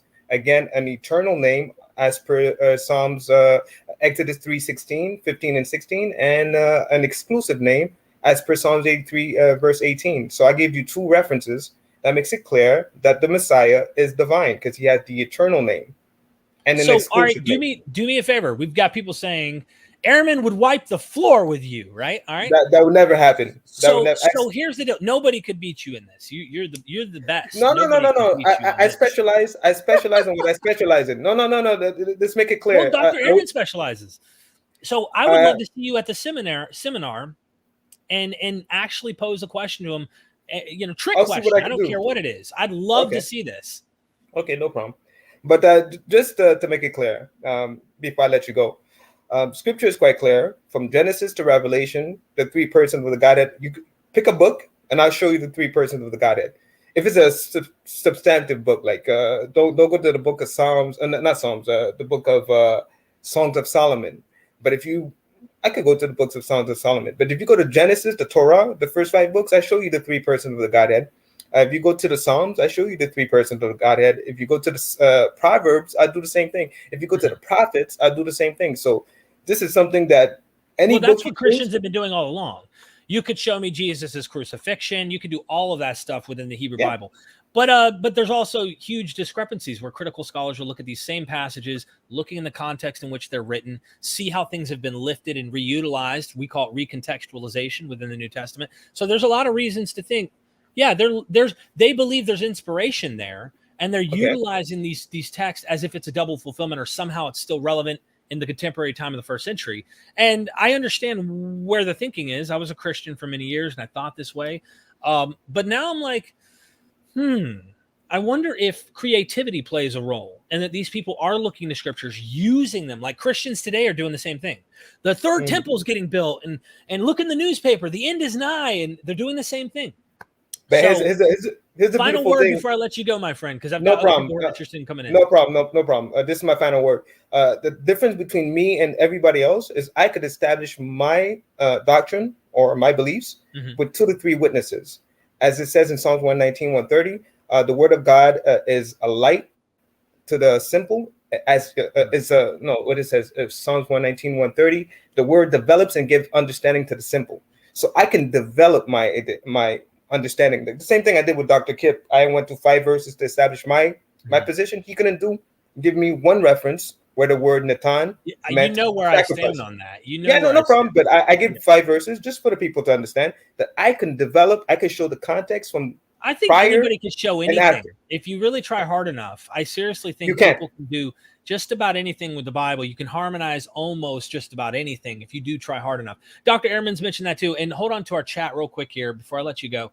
Someone said, this guy's a clown, right? They're trying to insult you in a way. And they think that, look, I don't agree with you, right? You know this. That doesn't mean I tolerate people, period. No matter what your position is. I don't care. But here's the thing.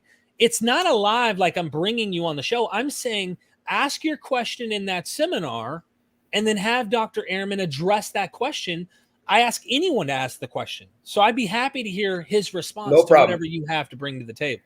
You know what I mean? But before I let you go, this is what I'm going to do with Dr. Ehrman. He's going to provide me one verse.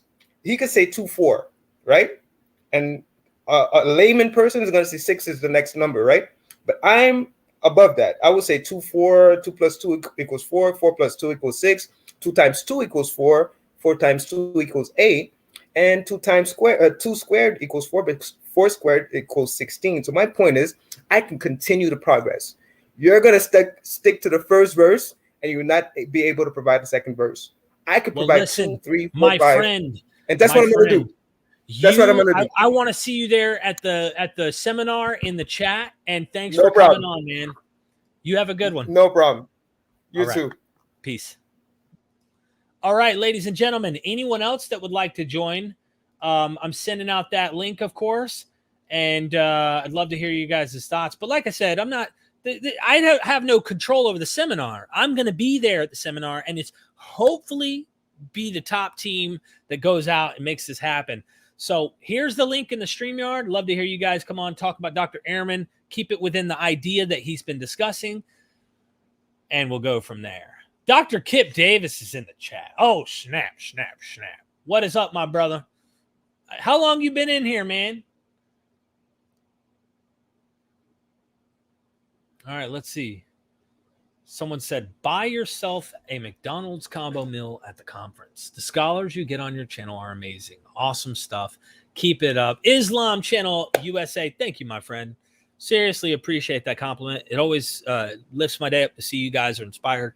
And, just knowing that this channel helps and it makes people feel encouraged and learning and things like that really gives me something to wake up for in the morning. Sometimes if you're on my Patreon, you'll see I'll launch a video at like 7 something in the morning. They're like, somebody's up early. You guys make me wake up early. This information makes me wake up early. It excites me to uncover or unmask these things to see how they developed by clever humans, right? We're brilliant. We have a way to be ingenious about things. So thanks for that super chat. Seriously appreciate it. I think Dr. Kip is actually driving right now. Yeah. Break the law with us, man. Break the law a little bit, Come on. Doesn't hurt to drive and talk on the video while you're driving, Come on. I'm just kidding. Seriously, drive safe, brother. I am totally teasing. Keep it up, MythVision. Steven, what is up? Knowledge for the public. Amen. Hallelujah. Let's see. I bet he can dunk on LeBron too. Someone says, oh, Soren, I think you're talking about our last guest. I bet he can dunk on LeBron too, but hey, he's confident. He is confident. I was confident like that. I think most Christians who believe that they have the truth are confident, period. And they can go and look at the text to make their case. But there seems to be that's the point I'm trying to get at, is that there's a certain mindset that seems to be involved in trying to push that agenda and say, no, Isaiah 14 is talking about Jesus. I know it's talking about Jesus. I know that's the Trinity when it says, let us make man in our own image. That's the Trinity. That's the Father, the Son, and the Holy Spirit right there in Genesis. You can do that. You can make almost anything if you really want. We do know that there's a Yahweh and a lesser Yahweh. There's binatarianism within the Hebrew Bible. Just one step to make it Trinitarianism or Trinitarianism.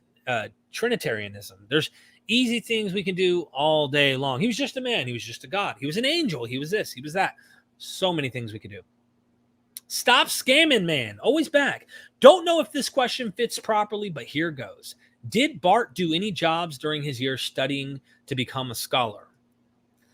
How did he eat, right? Like what did he do while he was doing that, while he was studying? That's a good question. I've never had him answer that question. I think in some of his books, he might go into a little bit of some of the things, but I don't think he talks about his employment. So it'd be a wonderful question to ask. Did he just do schooling? How did that funding take place? It's an interesting one. Thank you so much for that. I am sending that link out once again, my friends, once again. Let me see something here.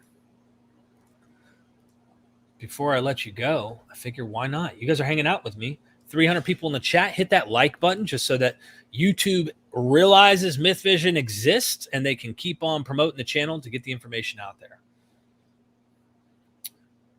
I agree. I actually do agree with that. I mean, it is extraordinary. Some of this documentation is really interesting stuff. Now, when I say, or extraterrestrial, hold on. I'm sorry, I don't agree with that. What the hell was I talking about? I was reading extraordinary there. Well, maybe you can bring that to the table. See what Dr. Ehrman thinks about that. Bill Donahue. I've watched some of his stuff in the past. He's an esotericist. He thinks everything's kind of a secret code for something else. Grabbing something here. We got someone in the chat. Making sure you guys know where to go. I am posting this link down here. Once again, we're doing the seminar, and it's on the 7th of November. Bring the heat. Bring MythVision. Bring critical thinking. Bring your questions. I'd love to hear your thoughts after Dr. Ehrman gives his particular view as to who he thinks Jesus thought he was. And let's make it happen. Mark in North Carolina, you're right down the street from me. Welcome. Hello? Hey. Can you hear me okay? I can hear you. How are you? Okay. I'm all right. And now I got somebody at my door. Will you just say something so I can, and throw me in the back. I'll be back in a minute. Okay. So Mark's in North Carolina. You can hear that. You can hear that country accent there. You can hear them talking. You know what I mean? That's where they talk like right in here. You know? No, I'm just kidding. Not that bad, but definitely from the South. And yeah, did you guys get the link I just posted? If you don't know already, here it is. Join me. Let's make MythVision shine, baby. I want to keep bringing critical scholars. I talked to Dr. Marijn van Putten this morning, or at least I messaged him on Twitter and said, I'd love to see like Muslim scholars and biblical scholars talk about the kind of things in their field that they see similarities to. But I'm looking for critical responses, right? I want to hear what they say on the critical stuff. Yo. Yep, interviewed Rob Skiba. And, whoa, hold on. Rest in peace. What happened to him? Is this the Rob Skiba that's an esotericist, I think? I think I know who you're talking about. I don't know. Someone said, I'm an ancient alien child. Bible is human. Well, interesting comment there, my friend. Elevates your day. Thank you. I appreciate it. My passion elevates your day. Mwah. Thank you, my friend. I appreciate the love, the positivity. Karen Armstrong. True hell. Okay, look, my friend. I've emailed her. I'm waiting to finally hit her when she finally says, okay, I have time for you. I absolutely love Christine Hayes. Seriously. Her resume is the size of a Bible itself. I want to get her on. Seriously. I want to be able to talk to her, pick her brain. I've never seen her lose in a discussion, right? Like she's just so well informed on Hebrew Bible, Mishnah, Talmud, Jewish literature, and Second Temple literature, things like that. She's all over the place. So I love that woman. I'd love to see her come on. Let me see. Derek, interview Gabriel Saeed Reynolds. I've actually emailed Mr. Reynolds. I hope I'm saying that right.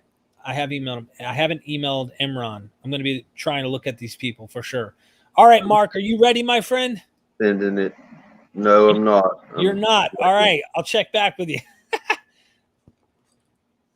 Let's see. Magician, son of God, or prophet. 3 claims, no facts. Why so religious is the name. Interesting. I'd love to hear you guys come bring this stuff to Dr. Ehrman for sure. That's an understatement, Soren. Understatement. I think she's a lesser Yahweh. She, it's holy ground when you walk near her. Okay. That's how brilliant she is. That's how brilliant she is. Someone said, get Zakir Naik. Isn't he an apologist, a Muslim apologist? I doubt he would even want to come on the show.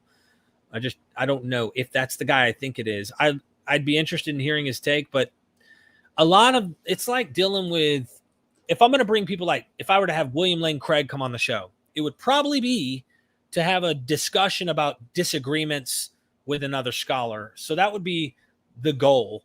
Problem is, I don't see anti-apologetics in Islam other than Christians who typically are doing this. So it's like they're acting like, Quran preservation is horrible, but it's actually preserved better from what I can tell than biblical preservation of things like the New Testament and such. That doesn't make anything divine, by the way, just so everybody knows. But yeah. Did Lacona turn your down? Lacona, I haven't pitched to have him on yet, but we're in communication. We do chat on Messenger. And Titan, he has the Discord link. If any of you want to chat in MythVision's Discord, it is there. I am going to have Francesca Stravakopoulou. I hope I'm pronouncing that correct. But my friend who's a Russian and he knows Greek and all that stuff said that's how you pronounce her name. I'm going to have her on her book, God and Anatomy. And it is what the title says. God has a body, a physical body, according to the Hebrew Bible. Now, she's a professor in Hebrew Bible studies. So when you think God is spirit and outside space and time and all that stuff, that's anachronistic. That's a later development being pushed back into time. So, all right, bringing on Mark again. Mark, last chance, man. Are you available? Some of this shit stinks. Some of it don't. All right, Mark's not available, ladies and gentlemen. We got another person. Ben, what is up, Ben? Hey, what's good? Can you hear me? I can hear you.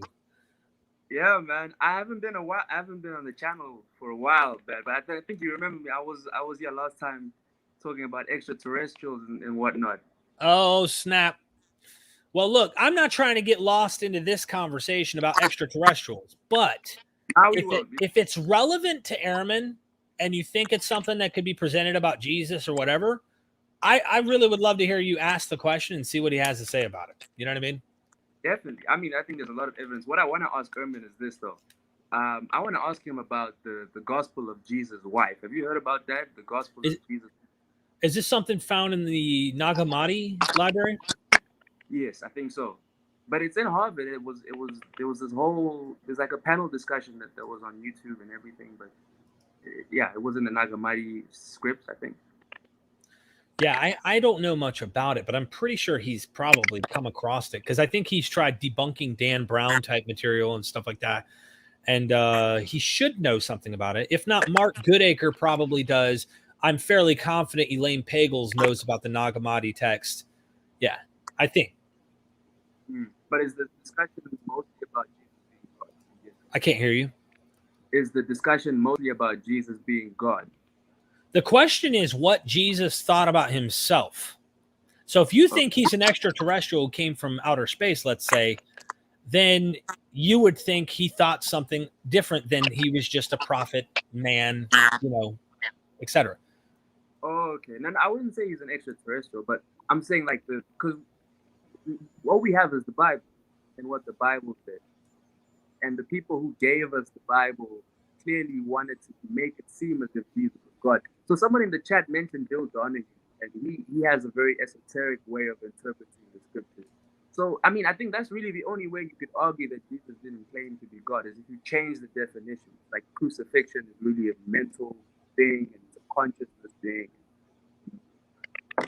So let me get this straight. You said you think that the only way we can claim that Jesus didn't think he was God, am I phrasing that right? Yeah. That you would need to make everything be meaningless technically by changing the meaning of what it says? Well, just change the Orthodox Christian position, because the Orthodox Christian interpretation, I mean, even if you look at the book of Revelations, I mean, you could use the scripture, but you have to change the definition. So crucifixion, that's the claim that he was divine because he resurrected from the dead. But then in Revelations, it claims that he resurrected in different places. So it says it was in Egypt, it says it was in Jerusalem, it was in Sodom and Gomorrah, and that doesn't make any sense. So maybe the resurrection wasn't a physical resurrection; it was more of like a symbolic. That's what I mean. Yeah. I think that what he's going to do critically is show that they've made legend out of Jesus.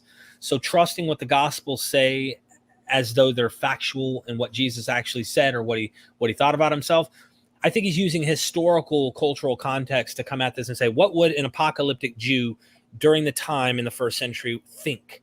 Like, what were they thinking? And you can go to the Dead Sea Scrolls to kind of get an image of that. So he's probably going to use that as well as early documentation, maybe Paul, I suspect, maybe some gospel stuff to try and come up with what he really thought about himself, and the development within the New Testament where Jesus kind of seems to be, I guess you could say, a son of God at his death.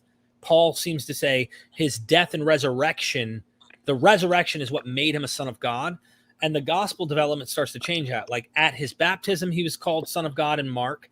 Then you get into Matthew and Luke, he's a son of God at birth. So, his mother, Jesus, leaps in the belly, or John the Baptist leaps in the belly, that he's a son of God presented at birth, which means you keep going further back till then you get to John, and he was a son of God at creation.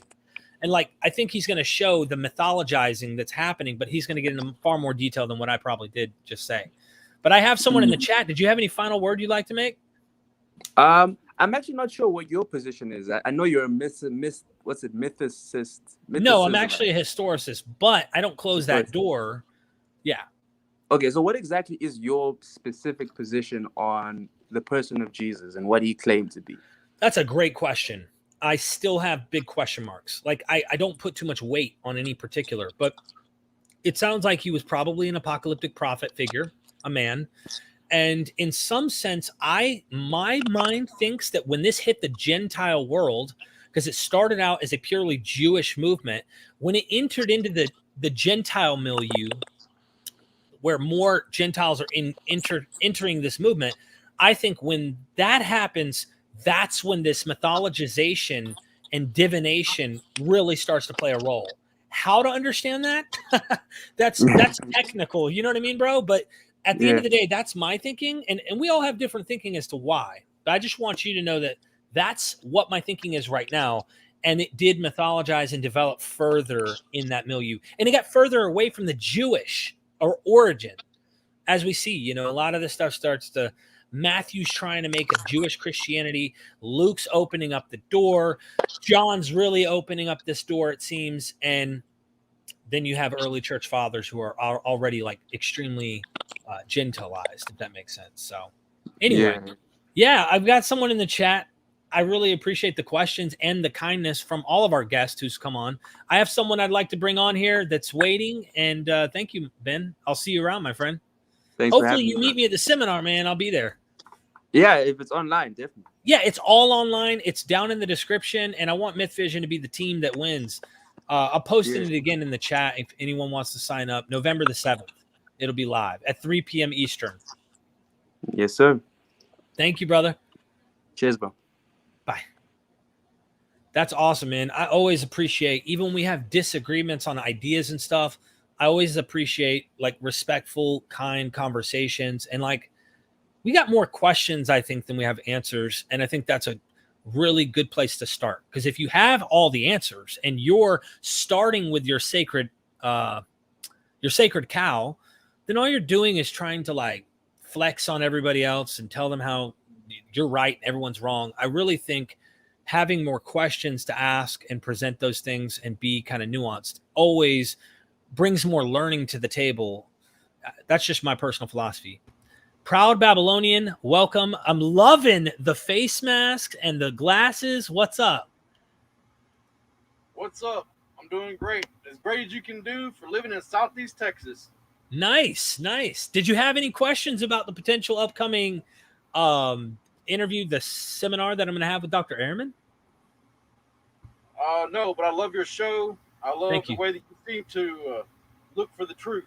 Thank you. I really appreciate that, man. Thank you for the compliment, man. Just coming on here and saying that really does mean a lot to me when people all over are having a positive impact, even if they disagree at the end of the day, like having that nuance, allowing that kind of thing, I think is just very powerful. Is that a beer? You there, my friend? Yes, I'm here. I believe that Jesus was killed for telling the truth. That's Okay. the same reason that the last president of the United States was murdered, for telling the truth, and his name was John F. Kennedy. Okay. So you think that Jesus, what was it that he taught that you particularly, are you going with what the Gospels say about it, or do you think it was something else he was saying in particular? What was it that you think he was killed for? Well, he kept pushing the Pharisees' buttons and, telling them the truth. And the truth hurt their butts so bad they wanted his blood.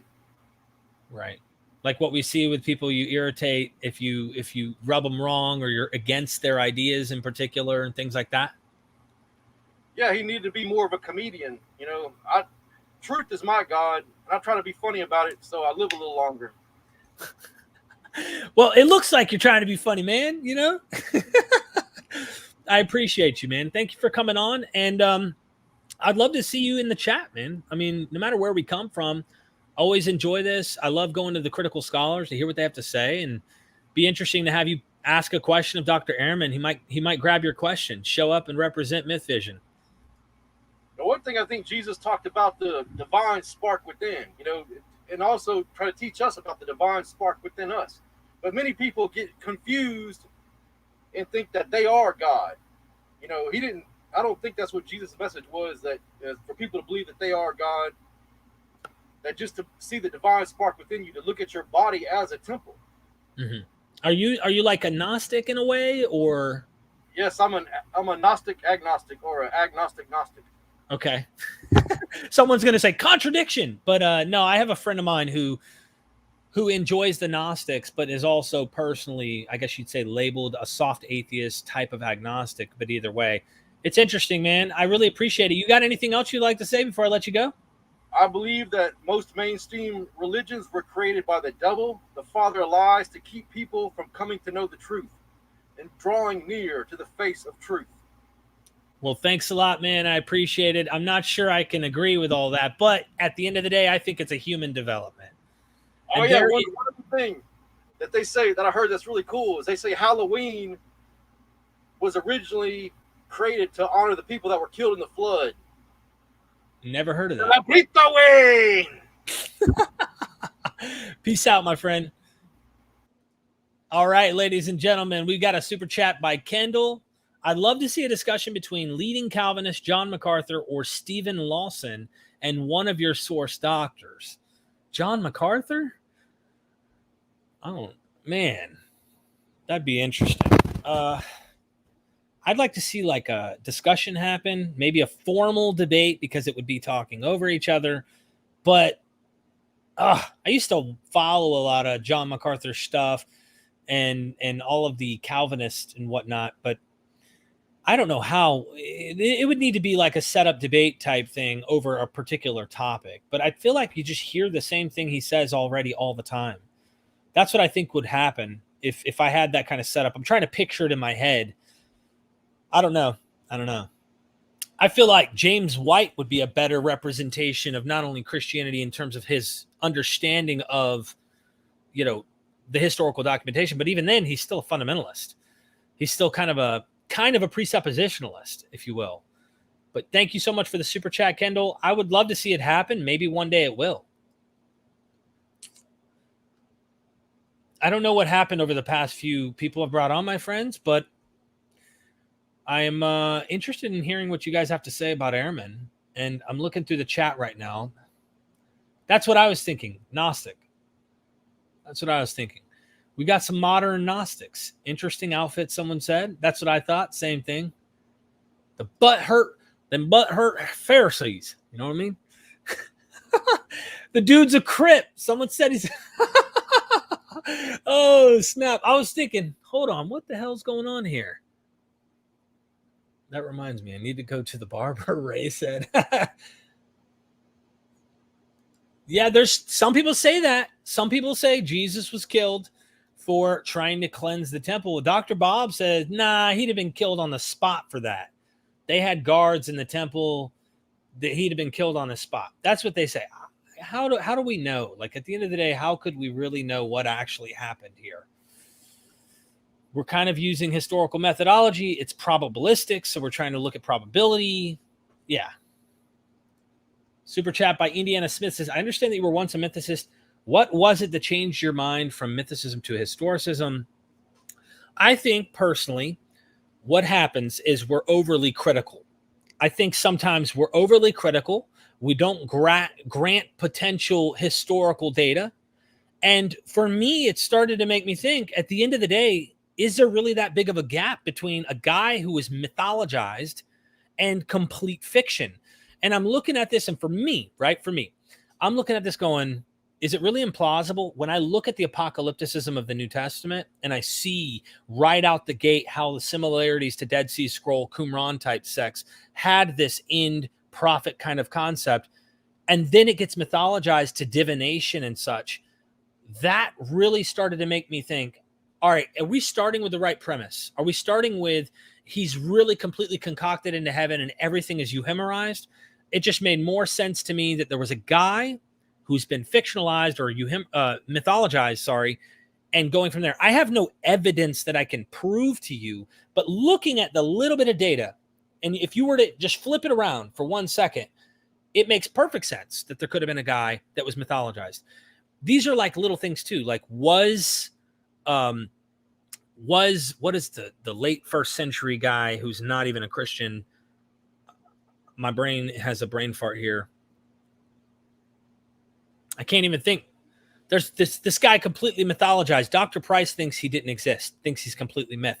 But all the other historians I look at actually say he did exist. And I cannot, Apollonius of Tyana, like different people like that. If Apollonius existed and he was mythologized, right?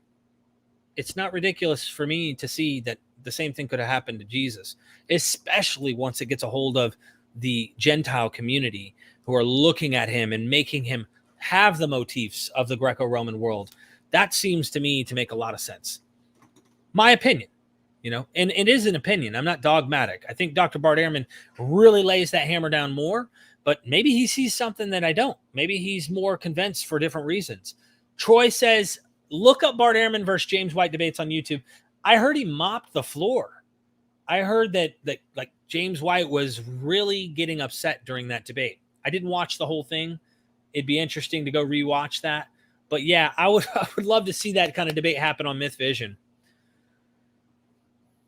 And there's a lot more in the previous super chat that you can go into, examples as to why you think the way you do and what is building up that case. So at the end of the day, it doesn't make him divine either way. But I think mythicists and Christians have more in common in the way they're viewing the Christ than historicists. I think there's more in common with them. And it really kills me that Christians are so against mythicists when really it's like mythicists mostly are not ontologically believing in Christianity.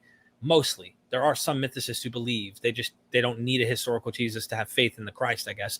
But there's a lot more in common, pre-existent Christ, etc., all of these things. And historicists also agree with that, but there's a lot more theologically in common here. And Christians are like always using Bart Ehrman to try and attack mythicists. And yet they've got a lot in common here that I think that they're not seeing, but my opinion. Thank you for the super chat. He says, it would be interesting to hear Ehrman's take on the gospel of Barnabas, not to be confused with the epistle of Barnabas. I'd love to have that question asked on that seminar. Who knows? Maybe we can bribe him to stay on longer to answer more questions. If we all show up and have questions, he might feel obligated to have to do more and ask more or answer more of your questions. I'd love to see that. Thank you for that super chat. Let's see. Favorite objection of Muslims. If I'm looking at your guys' chats. I bounced around, so sorry for that, ladies and gentlemen.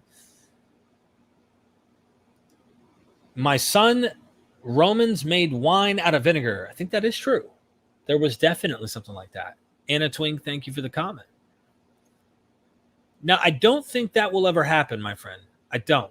And from one of the reasons I heard that it won't happen is the rhetoric. And I'm only basing this off what I've heard from Dr. Carrier. I've never mentioned this to Ehrman, never heard it from Ehrman, but ultimately I think Dr. Carrier and him had some really, there was some rhetoric, if you will, that was very volatile in conversation back and forth. So Dr. Ehrman, I think his position is that he doesn't see Carrier as a class act or doesn't have that kind of, what's the right word to use?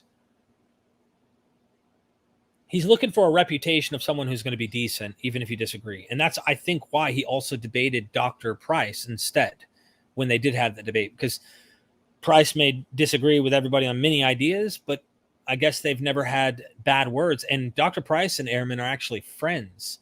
They disagree a lot. Even Dr. Price wrote a book about Dr. Ehrman and how he thinks Ehrman thinks and why he thinks he's wrong, but they're still friends to this day. But yeah, I think that won't happen. I'd love to see it happen, but I don't think it's going to happen. So, big egos. Hold on. Sorry. Big egos. D, you're right. I think there's definitely egos that play a big part. Someone said Carrier's a big meanie. Yeah, I definitely want more. I want more of those cross dialogues amongst people who disagree, but it became like I don't know. I'm not really sure all the details. So I don't want to speak on something I don't really know much about. MythVision podcast. Do you think Jesus ever did anything morally wrong? If yes, then what? That's a good question. I don't know. I mean, if he's a human like me and he needed to be baptized for sin, if you take the adoptionist approach and that he was just a guy who was being baptized by John, most scholars I talk to say if you're being baptized by someone, you're their subordinate. So if I'm the teacher of you, I will baptize you under me. Why is John the Baptist baptizing for the forgiveness of sins? Jesus. What he might have done is all speculation. Don't know. Have no idea. It'd be a guessing game. But yeah, I would think if there was a guy like every other guy and he's being baptized for the remission of sins under John's water baptism, I would think that he would have sinned. What kind of sin? Don't know. Who knows? Who knows? It's speculation after that. But thanks for the question. Really appreciate that. Someone's laughing out loud, mommy. Jojo says, like. Thank you. Yeah, like the video, everybody who's tuned in. He cursed a tree. That damn tree got on his nerves. Do you blame him? It didn't have food for him to eat. All right. I think there's probably a meaning behind it. I don't know. I mean, I suspect that that's symbolic of Israel not producing fruit. And Israel, we see this as this, it's kind of like the early church is already saying the Jews are rejecting the Christ. Israel's rejecting the Christ. And God's giving it to a new people, a new creation, neither Jew nor Gentile, right? It's kind of already heading into this Pauline type of way of thinking. And the early church is now blaming Jews or Israel and is we're now taking over replacement theology. The church becomes Israel. And that's what I think happened early on. And notice I said think. I don't have certainty. I don't try to be dogmatic, but I do think it makes a lot of sense in the way that it goes.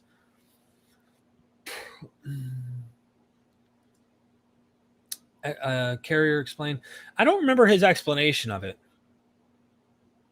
Out of season for the tree. Yeah, but I think it's very possible that this fig tree may represent Israel.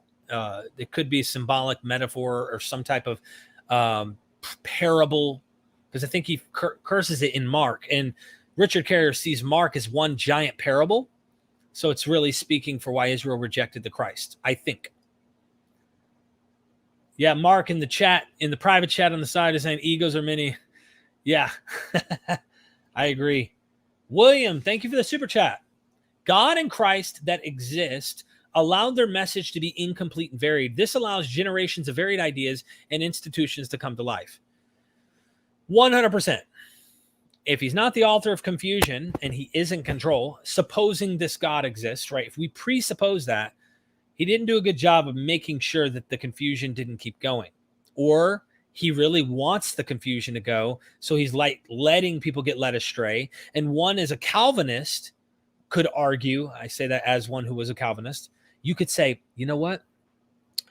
When Jesus said that little prayer, Father, I thank thee that you did not reveal these things to them, but only to the babes, to the chosen, to the elect, my people, the chosen ones, right?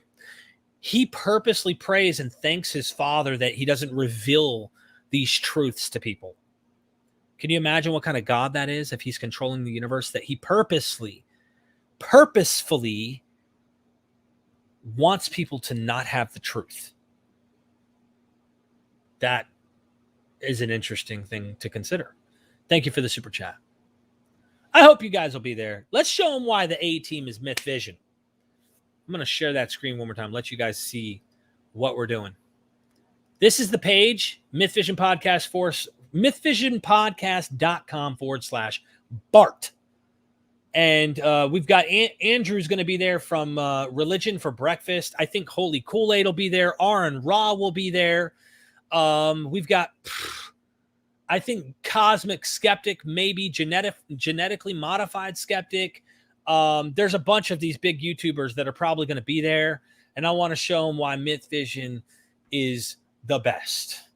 But I'm looking forward to Dr. Ehrman. After that, I know we're going to be doing a show with Dr. Ehrman about how Jesus became God, his book. I want to take a deep dive with him on the show.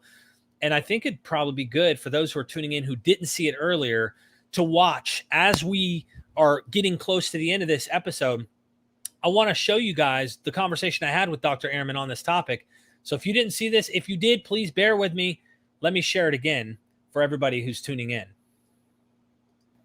We are MythVision. And look at who I have on the screen. Ladies and gentlemen, I have Dr. Bart D. Ehrman. Welcome to MythVision, my friend. Thank you. Thanks for having me.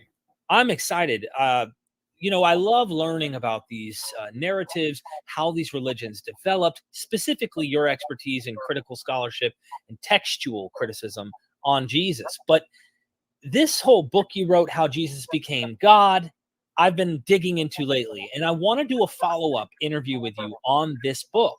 However, we have an upcoming webinar, if I could call it a webinar seminar, where you're going to be teaching, did Jesus call himself God? And we're going to dive deep into that.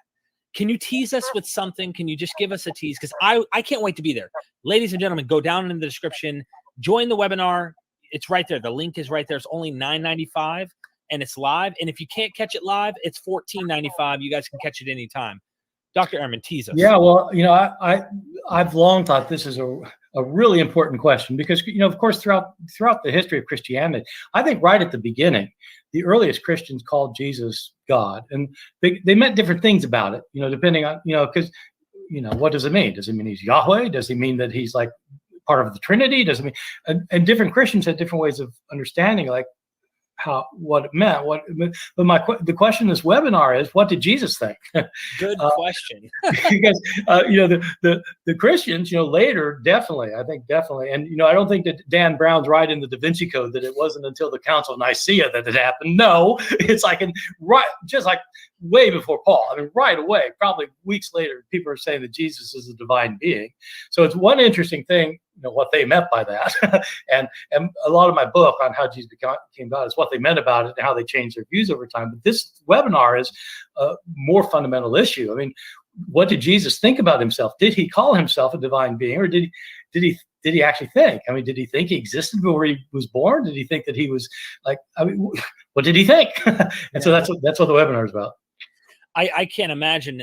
I bet cognitive dissonance plays a significant role in how the formulation of Christology happens. I'm fascinated with that because your apocalyptic Jesus, who the man would have been is like foundational to this question. Would a preacher within a apocalyptic milieu, Jewish, Second Temple, would they be running around saying this? I mean, yeah. it's a great Well, question. it's a really good question. And is there any other example of this? But you might say, well, yeah, but I mean, he's unique. He's the Son of God, so you wouldn't expect another example of it. But in terms of cognitive dissonance, that whole area is a very interesting field where somebody's convinced of something, so convinced of it and it's concrete, right? It could be disproved. Theoretically, that's what cognitive dissonance is. You've got a belief that could be disproved, and then it is disproved. And then what do you do? The people who invented this idea were actually social psychologists who infiltrated UFO cults, who UFO cults had thought that the Martians are coming on Thursday, and the Martians didn't come. And then what do? And so, but people have applied that to early Christianity, and specifically to the question of whether Jesus' followers thought he was the Messiah, but then he got crucified. Well, the Messiah's not supposed to get crucified. So that's cognitive dissonance. What do we do about that? Oh my God. And it turns out most people who have cognitive dissonance don't end up thinking that they were wrong. They end up re-explaining it somehow. And so, we said Thursday. Yeah, we actually meant next Thursday, not, but with Christianity, Christians had to decide in what sense is he the Messiah. So, okay, he's not the king we thought he was going to be, not a political warrior. So he must be some other kind of Messiah. Okay, so that's, and it's highly related to my topic. And my topic, though, my specific topic is not, did Jesus think he was the Messiah? Although that's also a really interesting discussion that I should do sometime. But it's different from, did he think he was God? Because the Messiah wasn't supposed to be God. So he could be both. Obviously, Christians say he was both. But this one, I'm just interested. Did he think he was a divine being or a human? And how would we know? How would we know? That's a good question, because I know some people who take the stance that, well, why was he killed, right? These are teasers. I'm just putting question marks on. Why was he killed? Well, it sounds like he blasphemed, in one of the narratives here in the Gospels. Well, if he blasphemed, for what? Well, it claims like he's acting like he's divine. So they're saying, you, but a man, claim to be God, like you're equal with God, and boom, pick up stones. And of course, he has powers. So, it is. It's very interesting. And, most the people who talk about kind of the blasphemy thing, my sense is that, when you actually look at the crucifixion, just ask yourself, why do they kill him? Mm-hmm. Why does Pilate decide to kill him? Is it because he calls himself God? You have the placard over his head, that indicates the charge. And is the charge, this man called himself God? And that's not proof that he didn't call himself God, but it means that the fact that he got killed and that some Jews thought he committed blasphemy doesn't mean that he actually did commit blasphemy. It doesn't mean that he called himself God. And so how would you know? Pilate killed himself for calling himself the future king.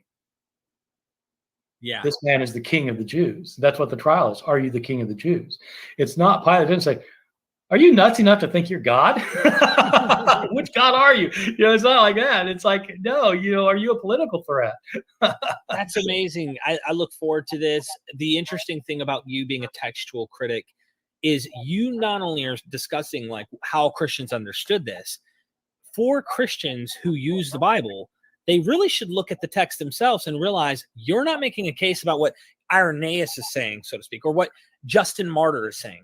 You're looking at the development within the text itself. So what are you going to argue with when the evidence for your own text speaks volumes against your own position? And this is what we do so well. Yeah, well, thanks. It's always been amazing to me as a professor of Bible in the South, how many people here are more committed to the Bible than knowledgeable about it.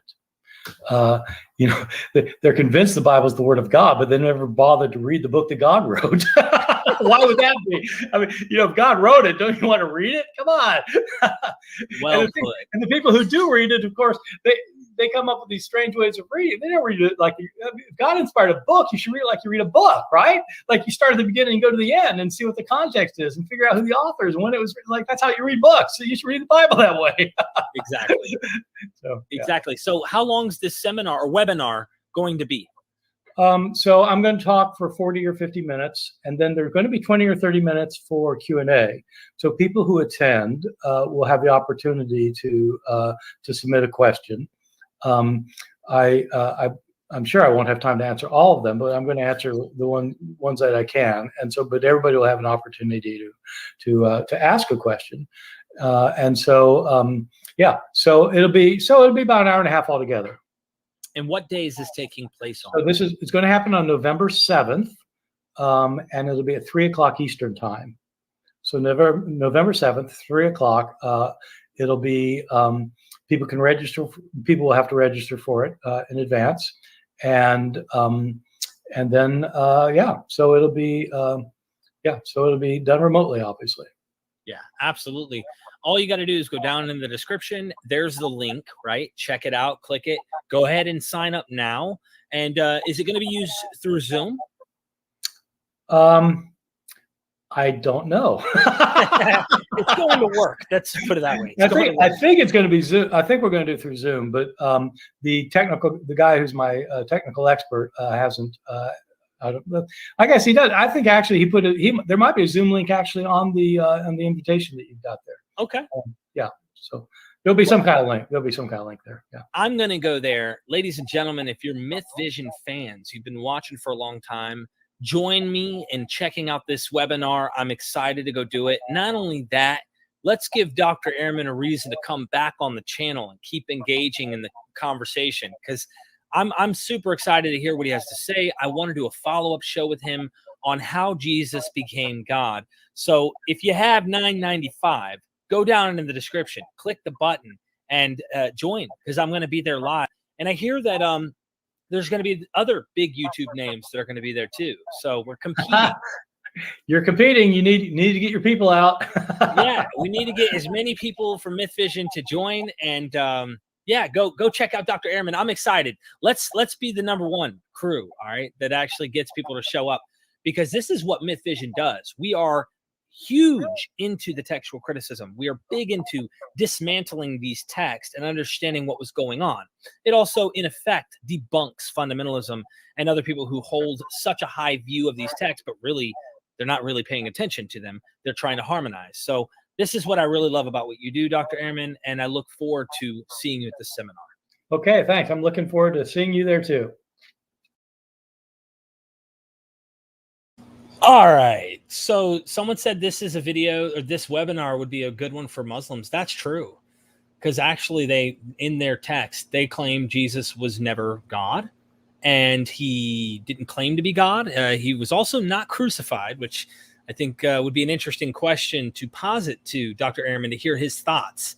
Like, what are his thoughts about that in particular? So yeah. Why you people know like the stream. Titan, thanks for always plugging that, man. It always means a lot, because YouTube pays attention to that kind of stuff. So when people like content, they like the stream, they comment down below, they let us know what they think, whether you like it or don't, it helps the channel grow. Be there or be squared. Damn right, my friend. I'm going to be there. I'm excited. Why wasn't this live? Or what? Wasn't this live? No, I recorded this just the other day with Dr. Ehrman, and we're going to be doing more content with him. So I want everybody to be there. Deb says, thank you, Derek, for giving to us every day. Thank you, Deb. I appreciate it. I try. There's more videos I've put on the Patreon than on YouTube.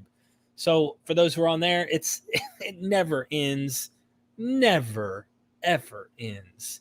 Alan Bird, always love seeing you here. Scapegoat, man, haven't seen you in a while. I like the street. Thank you. I like the street. Interesting. I think you mean you like the channel. I don't know. It's interesting. It's funny to see Muslims free riding the atheist arguments to their own advantage. Everybody does this. Everybody does this, Scholar. This is a wonderful comment. Everybody does this. We got a super chat. I'm just going to use your last name, Kumar. I hope I'm saying that right. It says, MythVision, have you ever understood the Trinity? Because in my case, I could understand a lot of things in the Bible, but maybe not the Trinity. I've tried like kind of wrapping my mind around it and trying to make sense of it. And of course, I guess Dr. Price mentioned this before. He said that they have like there's a doctrine specifically saying how we humans don't understand it, because God is that much beyond our comprehension. And yeah, it ultimately does not make sense to me. But I get the point, but it's like it still does not make sense. It doesn't make sense to me at the end of the day. Interesting. Your channel says it how it is. Well done, Fair says. Thank you. Appreciate the compliment. Interesting. Someone said get a theistic Satanist on the show and let them explain what they believe and why they would knowingly pick the losing side. That's an interesting idea. I might actually do that. I'll look around. Thank you. I'm about to get out of here, everyone. I wanted you guys to see, if you were not there at the beginning of this chat, I wanted you to see the conversation I had with Dr. Ehrman. I hope that you will be there. Be there at this seminar. I'm going to be there. Let's be the winning team. Seriously appreciate everybody. If you have anything, email me, Derek@MythVisionPodcast.com. All of the links to contact me and support, anything like that, is down in the description. So is this webinar. It'll be online November the 7th at 3 p.m. Eastern. For those of you who are across the world, that's New York time in America. It's going to be at 3 p.m. New York time. Check it out down in the description. So I love you guys, and appreciate everyone, whether you agree with me or disagree with me. At the end of the day, we're all humans. We're family. So we are MythVision. Peace.